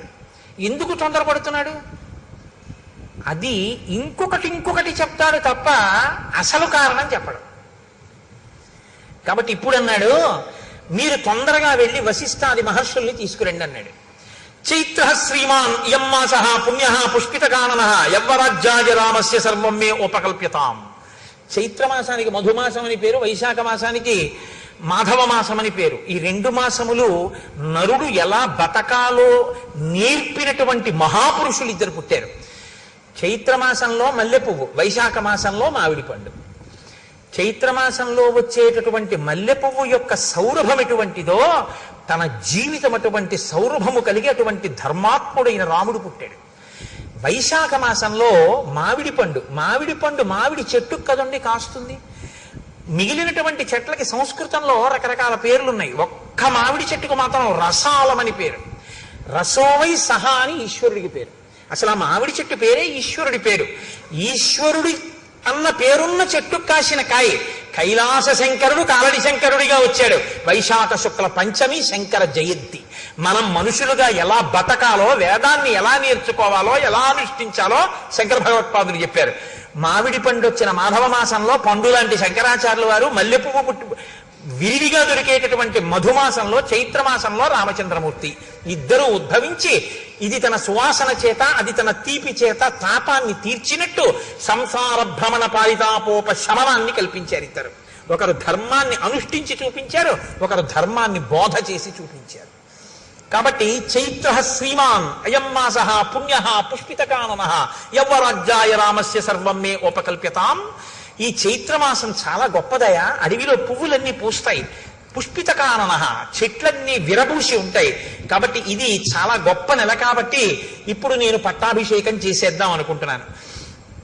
కాబట్టి వెంటనే వశిష్ఠుణ్ణి పిలిపించాడు, జాబాలుని పిలిచాడు, కాత్యాయనుణ్ణి పిలిచాడు. వశిష్ఠ, మీరు వెంటనే ఏర్పాట్లు చేసేయండి. ఎప్పుడో తెలుసా? ముహూర్తం రేపే. పుష్యమీ నక్షత్రం ఉండగా రేపు పట్టాభిషేకం చేసేస్తున్నాను రాముడికి, యవరాజ్య పట్టాభిషేకం అయిపోవాలి, మీరు ఏర్పాట్లు చేసేయండి అన్నాడు. ఏమిటంత హడావిడి? అంత అకస్మాత్తుగా రేపే పట్టాభిషేకం పెట్టేయడం ఎందుకు అంటే వశిష్ఠుడు అడగడు. ఎందుకు అడగడో తెలుసా? అడిగితే చెప్తాడు, తన గౌరవం పోగొట్టుకోడు. తనను అడగలేదంటే అది జరుగుతుందో జరగదో వశిష్ఠుడికి తెలుసు. ఇంత తొందరపడి ఏదో కప్పడానికి పెట్టిన ముహూర్తం నిలబడుతుందా? ఇది నిలబడదని వశిష్ఠుడికి తెలుసు. నిలబడదని తానని గౌరవం పోగొట్టుకోవడం ఎందుకు? ఊరుకున్నాడు. పెద్దలు పెద్దలే, తమను అడిగితే చెప్తారు, అడగకపోతే ఎందుకు? ఊరుకుంటారు. కాబట్టి ఊరుకున్నాడు. ఏర్పాట్లు చేయమన్నాడు కదా. కాబట్టి ఆయన పిలిచి అన్నాడు, సువర్ణాదీని రత్నాని బలీన్ సర్వౌషధీరపి శుక్లమాల్యాంశ్చ లాజాంశ్చ పృథచ్చ మధుసర్పిషి ఆహతాని చ వాసాంసి రథం సర్వాయుధాన్యపి చతురంగ బలంచైవ గజంచ శుభలక్షణం చామర వ్యజనే శ్వేతే ధ్వజం ఛత్రం చ పాండురం శతంచ శాతకుంభానాం కుంభానామద్వివర్చసాం హిరణ్య శృంగం వృషభం సమగ్రం వ్యాఘ్రచర్మ చ ఉపస్థాపయత ప్రాతః అగ్నిగారం మహీపతే. ఆ సేవకులందరినీ పిలిచి మంత్రుల్ని అన్నాడు, మీరు బంగారాన్ని, రత్నాల్ని, ఓషధుల్ని, పేలాల్ని, బంగారు పాత్రల్ని, చతురంగ బలాల్ని, శుభలక్షణములు కలిగినటువంటి భద్రగజాన్ని, తెల్లటి గొడుగుని, 100 పాత్రల్ని, బంగారు తొడుగులు ఉన్నటువంటి ఒక ఎద్దుని, పూర్తిగా ఉన్నటువంటి ఒక పులి చర్మాన్ని, వీటన్నింటినీ కూడా రాజుగారి యొక్క అగ్నికార్యం చేసుకునేటటువంటి గదిలో పెట్టండి అన్నాడు. నిత్యాగ్నిహోత్రీకుడైన దశరథ మహారాజు గారు. కాబట్టి ఆయన గదిలో పెట్టండి అన్నాడు. తెల్లవారేటప్పటికి, రేపు సూర్యోదయం అయ్యేటప్పటికీ స్వస్తివాచకం చెయ్యాలి మనం అందరం కూడా. కాబట్టి ఈ స్వస్తివాచానికి అందరూ సిద్ధం కండని ఋషుల్ని పురోహితుల్ని పురమాయించాడు. అందరూ చాలా సంతోషపడిపోయారు. ఎక్కడి వాళ్ళు అక్కడ పనుల మీద బయలుదేరారు. సుమంత్రుణ్ణి పిలిచాడు, తొందరగా వెళ్ళి రాముణ్ణి తీసుకురా అన్నాడు. ఉన్నవాడు ఉన్నట్టు సుమంత్రుడు వెళ్ళాడు, రాముణ్ణి రథం ఎక్కించుకున్నాడు, తీసుకొస్తున్నాడు. ఆ గవాక్షంలో నిలబడి చూశాడు రాముడు వస్తుంటే. అబ్బా, ఎంత అందగాడు నా కొడుకు అనుకున్నాడు. ఎంత విఖ్యాతమైన పౌరుషం ఉన్నవాడు. దీర్ఘబాహుం మహాసత్వం మాతంగగామినం చంద్రకాంతాననం రామం అతీవ ప్రియదర్శనం రూపౌదార్య గుణై పుంసాం దృష్టి చిత్తాపహారిణం ఘర్మావితప్తాహ పర్జన్యం హ్లాదయంతమివ ప్రజాః నతర్ప సమాయంతం పశ్యమానో నరాధిప. అటువంటి రాముణ్ణి రథంలో వస్తుండగా సింహవిక్రమ ఉన్నవాణ్ణి, చంద్రుడు ఎలా ఉంటాడో అటువంటి కాంతితో ఉన్నవాణ్ణి, దీర్ఘమైనటువంటి బాహువులు ఉన్నటువంటి వాణ్ణి, ఏనుగు వంటి నడకున్నవాణ్ణి, ఆ రాముణ్ణి చూసుకుని పొంగిపోయాడు. అలా నిలబడి అక్కడే ఆ సంతోషంతో రాముడు దిగి పైకి వస్తున్నాడు. తను అలా చూస్తున్నాడు. రాముడి దగ్గరికి వచ్చాడు. పక్కకి వచ్చి స ప్రాంజలిరభిప్రేత్య ప్రణత పితురంతికే నామస్వం శ్రవయం రామో వవందే చరణవు పితుహు. ఆయన దగ్గరకు వచ్చి రామవర్మన్ హంభో అభివాదయే అని తండ్రి గారి దగ్గరికి వచ్చి తండ్రి గారి పాదాలు ముట్టుకుని తన పేరు చెప్పి నమస్కారం చేశాడు. చాలా సంతోషించాడు. దగ్గర కూర్చోపెట్టుకున్నాడు. నాయనా, నీతో నేను కొన్ని విషయాలు మాట్లాడాలి, అందుకని పిలిచాను రా అన్నాడు. కూర్చోపెట్టాడు. కూర్చోపెట్టన్నాడు. తం పశ్యమానో నృపతి తుతోష ప్రియమాత్మజం అలంకృతమివాత్మానం ఆదర్శ తల సంస్థితం. రాముడికి ఎదురుగుండా దశరథుడు కూర్చున్నట్టు. మాట్లాడదాం అనుకుని ఇలా చూసేట రాముణ్ణి. చూస్తే ఎలా అనిపించిందంటేట, తను యవ్వనంలో ఉన్నప్పుడు బాగా ముస్తాబై అద్దం ముందుకెళ్ళి నిలబడితే తన ప్రతిబింబం ఎలా కనపడుతుందో అలా అన్ని విధాలా తన పోలికలతో తను యవ్వనంలో ఎలా ఉండేవాడో అలా కనపడ్డట రాముడు. ఎంత ప్రీతి చెందాడోట నా కొడుకు, శున అలా ఉన్నాడని పొంగిపోయేట పిచ్చి దశరథుడు. ఎంత బాధపడతాడో నిజంగా దశరథ పరితాపం చదవడమే కష్టంగా ఉంటుంది. కాబట్టి ఇప్పుడు ఆ కొడుకుని చూసుకుని అన్నాడు, నాయనా నిన్ను పుష్యమీ నక్షత్రం ఉండగా నీకు యవ్వరాజ్య పట్టాభిషేకం చేస్తానన్నాడు. రామాయణ కాలంలో వారాలు లేవు, ఆదివారం సోమవారం మంగళవారం బుధవారం అప్పుడు లేవు, అవి ఇప్పుడు వచ్చాయి. అప్పుడు నక్షత్రాలు బట్టే చెప్పేవారు. కాబట్టి పుష్యమీ నక్షత్రంలో నీకు యవ్వరాజ్య పట్టాభిషేకం చేస్తాను. నువ్వు మంచివాడివే, కానీ నీ ఎందున్న ప్రీతి చేత నేను నీకు కొన్ని మంచి మాటలు చెప్తాను. నువ్వు భూయో వినయమాస్థాయ, ఇంకా బాగా వినయంగా ఉండడం నేర్చుకో. భవనిత్యం జితేంద్రియ, బాగా జితేంద్రియుడు కావాలి. కామక్రోధ సముద్ధాని త్యజేధా వ్యసనానిచ, నాయన కామక్రోధములను అణిచిపెట్టి వ్యసనములను విడిచిపెట్టి నువ్వు చాలా మంచివాడవన్న పేరు తెచ్చుకోవాలి. సరే వెళ్ళిరా, రేపు ఉదయం నీకు పట్టాభిషేకం. ఒక్క మాట అంటే ఒక్క మాట, అబ్బా నాన్నగారండి ఎంత మంచి మాట చెప్పారండి, మా ఫ్రెండ్స్కి వెళ్ళి పార్టీ ఇవ్వాలని ఏం అనలేదు. నువ్వు ఇంకా బాగా వృద్ధిలోకి రావాలి ఏమనలేదు. వచ్చాడు, నమస్కారం పెట్టాడు, నాన్నగారు చెప్పారు, విన్నాడు, వెళ్ళిపోయాడు. అంతే. అది రాముడు అంటే. కదలనివాడు ఆయన, కదులుతున్నవి మిగిలినవి. వెళ్ళిపోయాడు. వెళ్ళిపోయిన తర్వాత వశిష్ఠాదుల్ని పిలిచాడు. ఓ మాట చెప్పాడు, నువ్వు వెళ్ళి ఉపవాస వ్రతం చేయించు సీతారాములతో అన్నాడు. అని మళ్ళీ అంతఃపురంలోకి వెళ్ళాడు. మళ్ళీ సుమంత్రుడిని పిలిచాడు. మళ్ళీ వెళ్ళి రాముణ్ణి అకస్మాత్తుగా తీసుకురా. అంటే మీకు ఒక విషయం బాగా గమనించాలి. ఇప్పుడు దశరథుడు మనస్సు స్థిరంగా లేదు, ఏదో భయపడుతున్నాడు.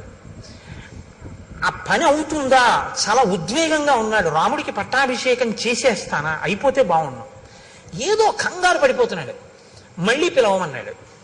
మళ్ళీ వెళ్ళాడు సుమంత్రుడు. ఆశ్చర్యపోయాడు రాముడు. అదేంటి ఇప్పుడే వచ్చావు అన్నాడు. దశరథుడు మళ్ళీ పిలుస్తున్నాడు. వస్తావో రావో నీ ఇష్టం అన్నాడు. తప్పకుండా వస్తాను, కానీ నాన్నగారు మళ్ళీ వెంటనే ఎందుకు పిలిచారు? మళ్ళీ వెళ్ళాడు. మళ్ళీ వెళ్ళి అంతఃపురంలో మళ్ళీ ఎదురుగుండా వెళ్ళి నమస్కారం చేసి నించున్నాడు. కూర్చున్నాడు. అనుభూతాని చేష్టాని మయా వీర సుఖాన్యపి దేవర్షి పితృ విప్రాణాం అనృణోస్మి తథాత్మనః. నాయన రామ, నేను చాలా పెద్దవాడిని అయిపోయాను. నేను ఎన్ని భోగాలు అనుభవించాలో అన్ని నేను అనుభవించేశాను. దేవర్షి పితృ విప్రాణాం, దేవతల యొక్క, పితృ అంటే తండ్రి యొక్క, విప్ర బ్రాహ్మణుల యొక్క, మధ్యలో దేవర్షి ఋషుల యొక్క రుణాన్ని నేను తీర్చేసుకున్నాను. కాబట్టి నా ప్రయోజనం పూర్తయిపోయింది. అనేక యజ్ఞయాగాలు చేశాను, దేవతల రుణం తీర్చుకున్నాను. ఋషులు ఇచ్చినటువంటివి చదువుకున్నాను, ఋషి రుణం తీర్చుకున్నాను. పితృదేవతలు నన్నెలా కన్నారో అలా నేను మిమ్మల్ని కన్నాను, వాళ్ళ రుణం తీర్చుకున్నాను. బ్రాహ్మణులకి విశేషమైన దానాలు చేశాను, దానివల్ల వాళ్ళ రుణం తీర్చుకున్నాను. నాకు అన్ని రుణాలు తీరిపోయాయి. కానీ రామ, ఈ మధ్య నాకు దుశ్శకునములు కనపడుతున్నాయి, పగటిపూట కనపడుతున్నాయి, స్వప్నంలో కనపడుతున్నాయి. అకస్మాత్తుగా ఉల్కలు నేల మీద పడుతున్నాయి.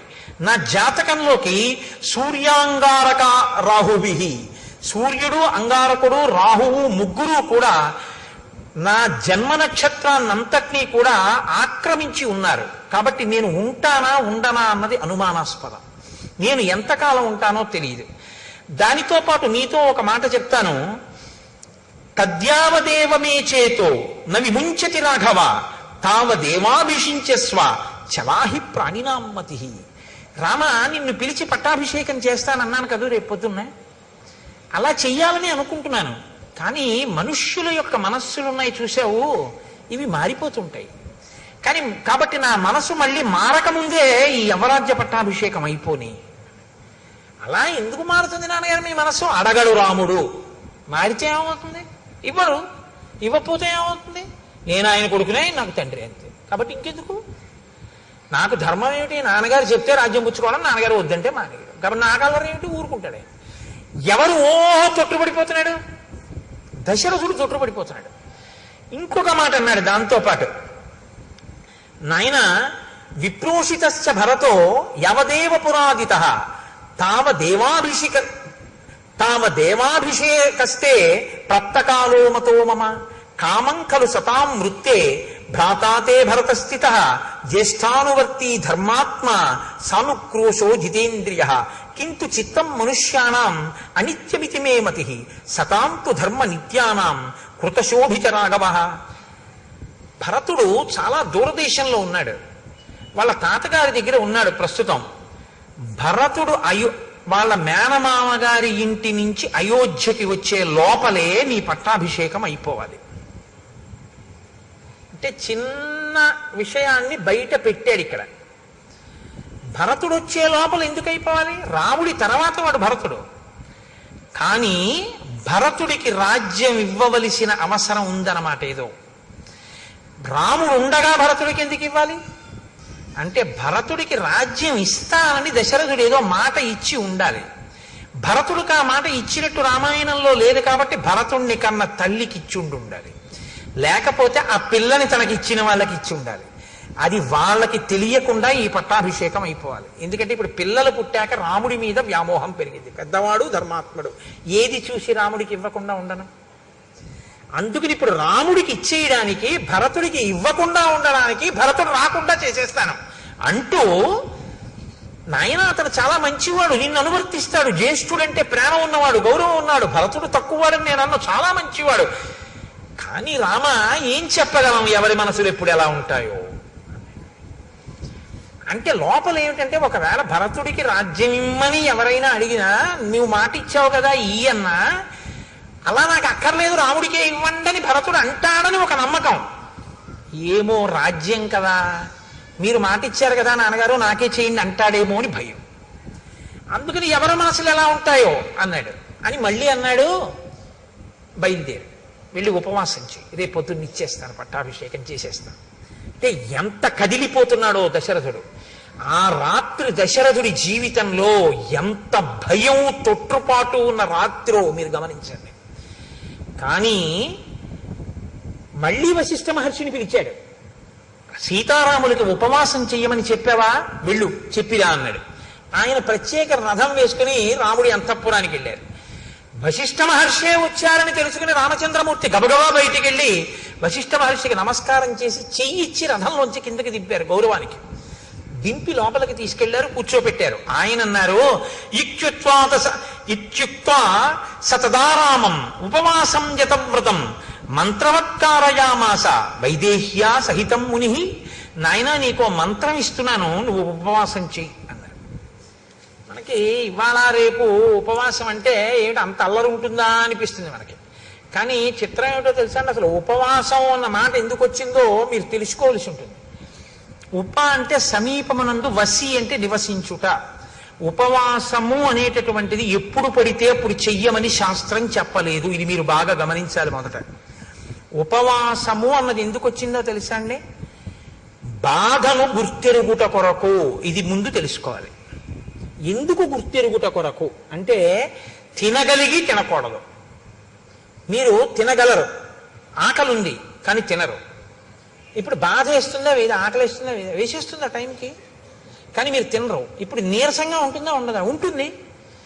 జాగరణ ఎందుకు చేయాలి, నిద్ర వస్తుంది కానీ పడుకోరు. ఎందుకు పడుకోరు, ఇంట్లో అన్నీ ఉన్నాయి, చక్కగా పడకుండి అన్నీ ఉన్నాయి కానీ పడుకోరు.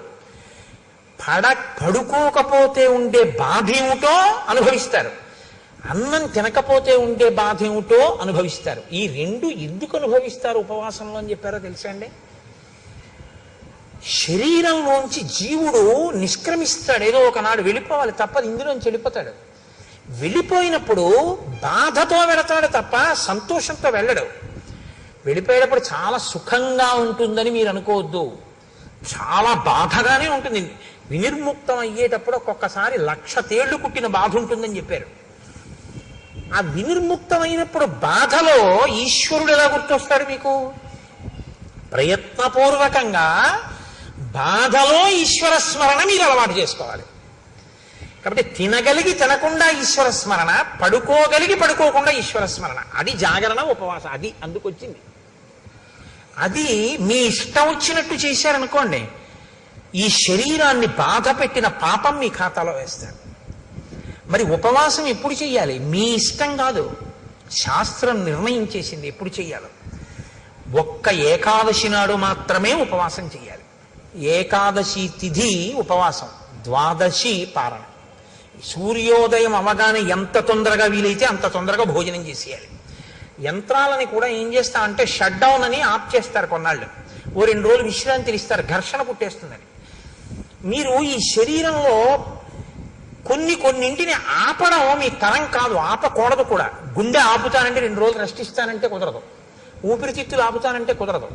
కానీ అన్ని అవయవాలకి కావలసినటువంటి రక్తాన్ని తయారు చేయడానికి, తీసుకున్న పదార్థాన్ని జీర్ణం చెయ్యడానికి ఈ వ్యవస్థ నిరంతరం పనిచేస్తుంది. నిరంతరం పనిచేసే ఈ వ్యవస్థకి విశ్రాంతినిస్తే అది మరింత సంతోషంగా పనిచేస్తుంది.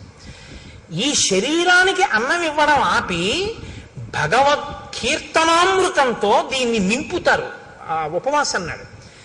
భజనామృతము భజన చేత అమృతం, స్తోత్రామృతము స్తోత్రములతో అమృతం, ధ్యానామృతము ధ్యానము చేత అమృతం. తప్ప ఉపవాసం ఉండి ఆఫీస్కి వచ్చేసానంటే అని వెళ్ళిపోకూడదు. ఉపవాసం కాదు. అది ఏమిటవుతుందో తెలుసా అండి?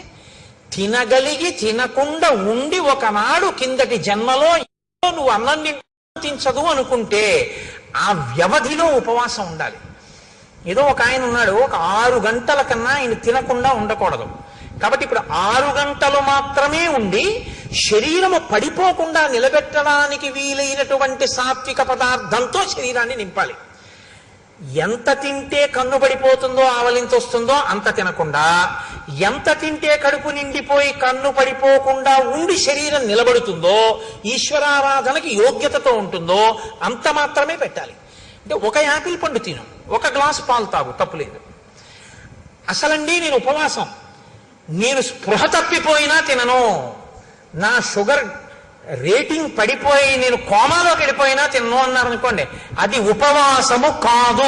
మీరు బాగా గుర్తుపెట్టుకోండి, అది శరీరమును శోషింపచేయుట. అలాగని నేను ఉండలేనండి అని ఎప్పుడూ తినకూడదు. ఎప్పుడూ అప్పుడు ఉపవాసం ఉండాలి. 3 గంటలు ఉండగలవా? ఉండు. 4 గంటలు ఉండగలవా? ఉండు. అరగంట ఉంటానండి అని చెప్పి ఇడ్లీ 8 తినేది 8:30కి తినకూడదు. ఏదో ఒక రోజున నువ్వు ఉండగలిగిన వ్యవధి చూసుకుని ఉపవాసం చెయ్యాలి. ఆ ఉపవాసంలో ఏం చెయ్యాలి అంటే, మీరు రోజల్లా ఉపవాసం ఉన్నారనుకోండి, రోజల్లా ఉపవాసం అంటే అర్థం ఏమిటో తెలుసా అండి? మీరు ధ్యానమునందు ఉండాలి. మార్చి మార్చి ఉపవాసం చేయాలి. మేము ఒకసారి సత్యనారాయణ వ్రతం అసలు శాస్త్రంలో ఎలా చెయ్యాలో అలా చేశాం. కాపవరంలో చేశాం కదా శర్మ గారు. పగలల్లా ఉపవాసం ఉండమంటుంది స్కాంద పురాణే రేవాఖండే అంటాం. అది చెప్పేదోటి మనం చేసేదోటి అనుకోండి. సత్యనారాయణ వ్రతం పొద్దున చేసేస్తాడు, అందులో ఎక్కడ పొద్దున చేయమని ఉండదు. ఉపవాసం ఉండి సాయంకాలం చేయి గోమయంతో అలుకక్కడని ఉంటుంది. ఎవడో ఆవు పేడతో అలికేవాడు ఉండడం. ఆ మంటపాన్ని దానం చేసేయని ఉంటుంది. నిన్ను ఎవడ పెట్టమన్నాడు? అష్టలక్ష్మి వెండి చెంబు. మంటపం దానం చేసి చెంబు వీడు దాచేసుకుంటాడు. ఇంకా మంటపం దానం ఏమిటి? వ్రతమా వ్రత భంగమా? నువ్వు ఇవ్వగలిగిన రాగి చెంబే పెట్టి నిన్ను ఎవడెట్టమన్నాడు? మీ ఇంట్లో ఉంది అష్టలక్ష్మి చెంబని. అష్టలక్ష్మి చెంబు పెట్టడం ఎందుకు? మంటపం దానం చేసి చెంబు దాచేసుకోవడం ఎందుకు? చెంబెట్టి దానం మంటపం ఇచ్చేస్తే చెంబు కూడా పోయిందంతే. ఇచ్చేసేయి, సంతోషంగా ఇచ్చేసేయి, ఏడుస్తూ ఇవ్వకు మళ్ళీ అదో గొడవ. కాబట్టి చేసేటప్పుడు పురాణం ఎలా చెప్పిందో అలా చెయ్యాలి. కల్పం అంటారు, అంతేగాని మన ఇష్టం వచ్చినట్టు మనం చేయకూడదు.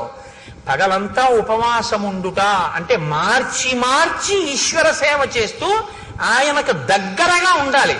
తిన్నది కూడా ఆయన ప్రసాదం తినాలి, ఆయనకి పెట్టగా మిగిలినది తినాలి. అంతేకాని మనకని వండుకుని తినేసింది తినకూడదు. ఆ రోజున ఈశ్వరుడికి పెట్టగా మిగిలిందంటే ఏంటి?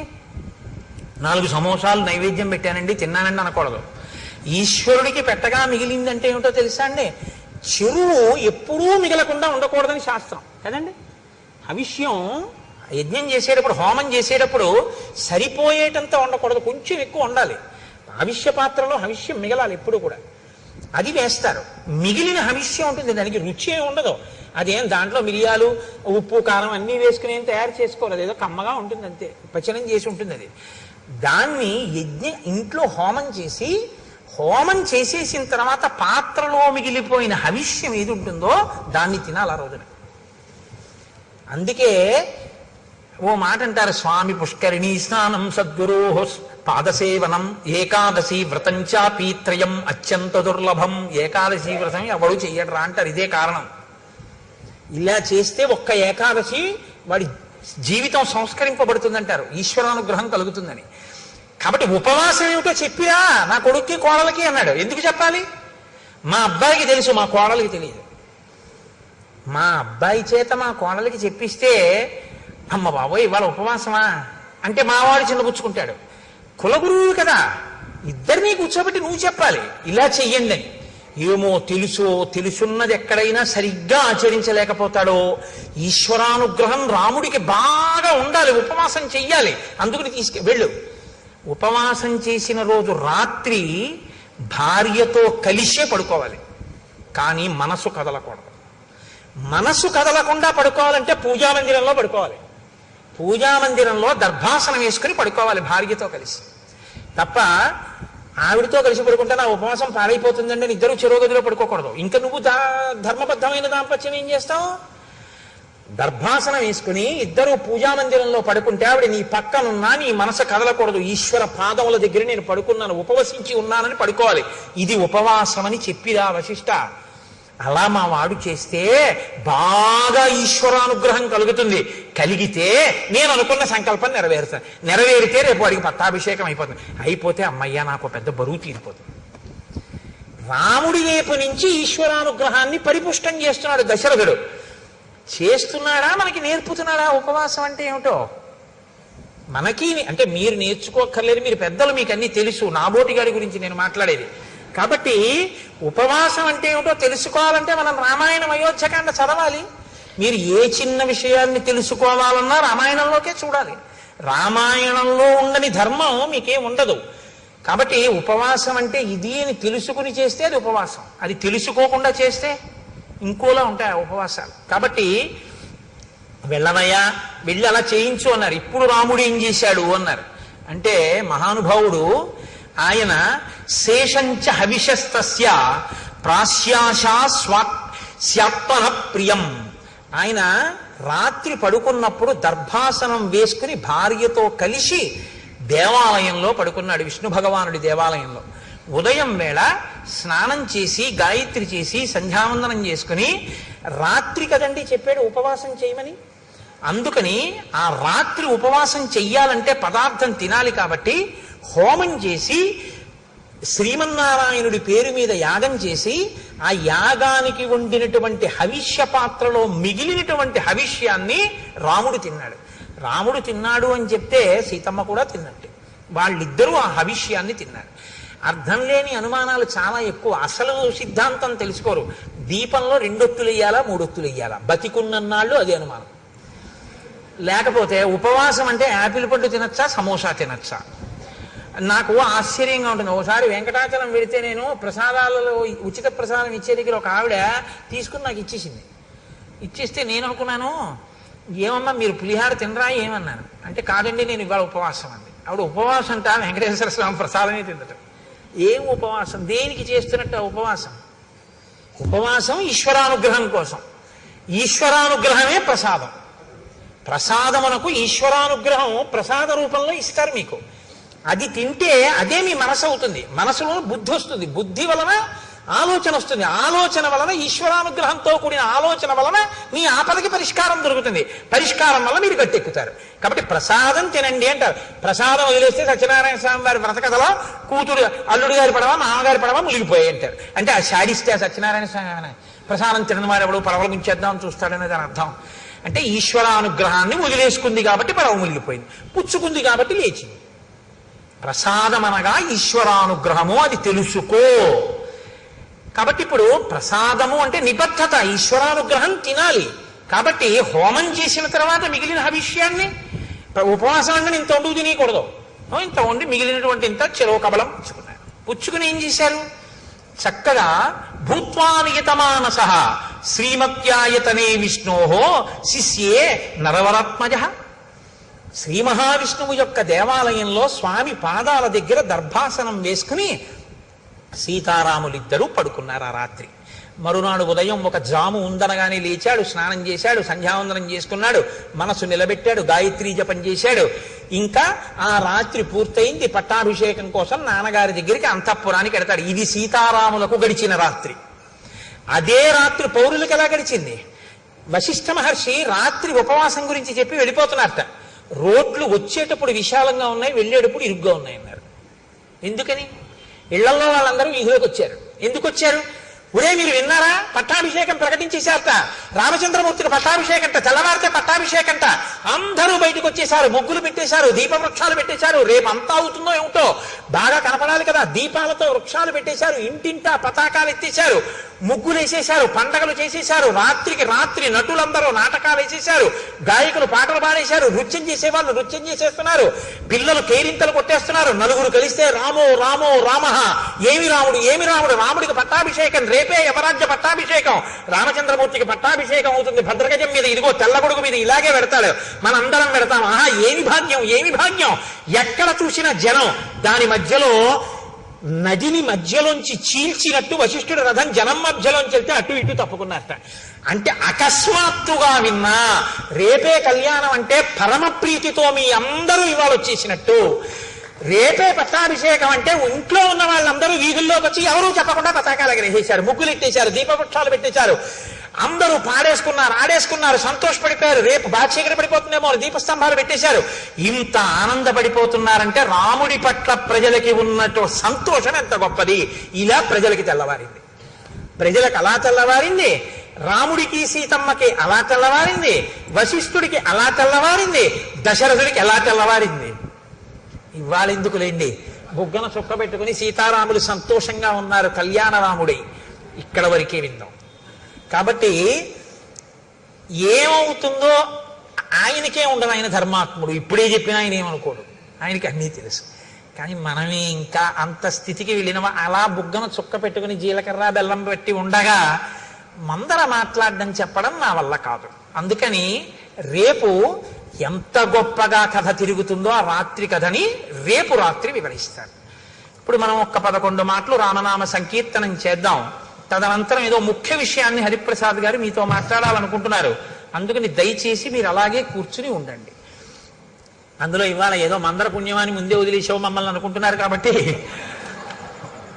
ఆత్మలో జీవాత్మతానై అలరుచున్నది రామనామము, రామనామము రామనామము రమ్యమైనది రామనామము, కర్మనేత్రదయము చేతను కానరానిది రామనామము, రామనామము రామనామము రమ్యమైనది రామనామము, 3 నదులను దాటు వారికి మోక్షలక్ష్మియ రామనామము,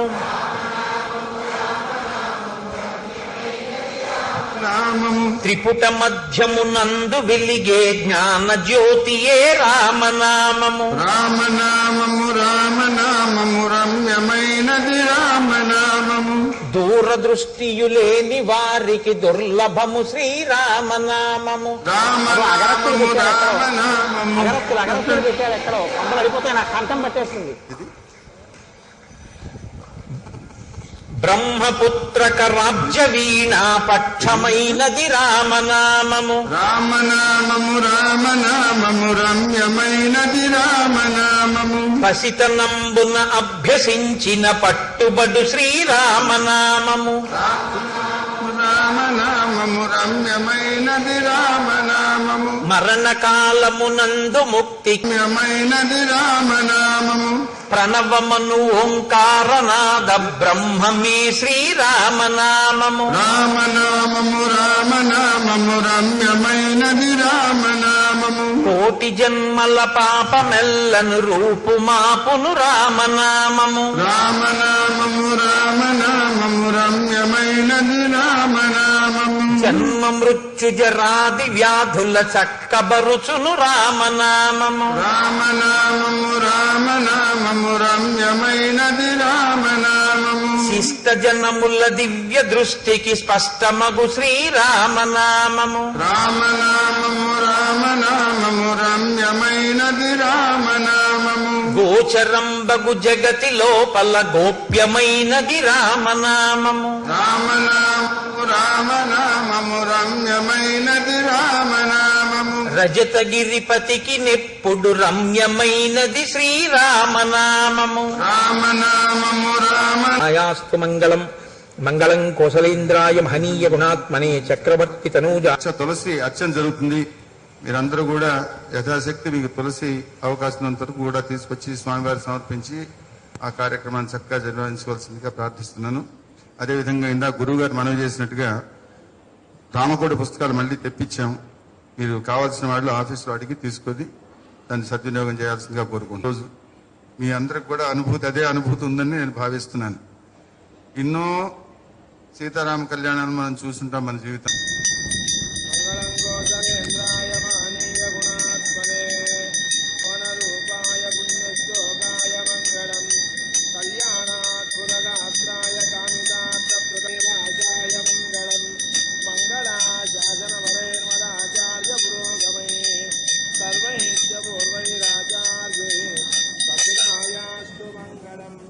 जय श्रीमद् रमारमण गोविंद नम पार्वती पदे हर हर महादेव ఏడుకొండలవాడ వెంకట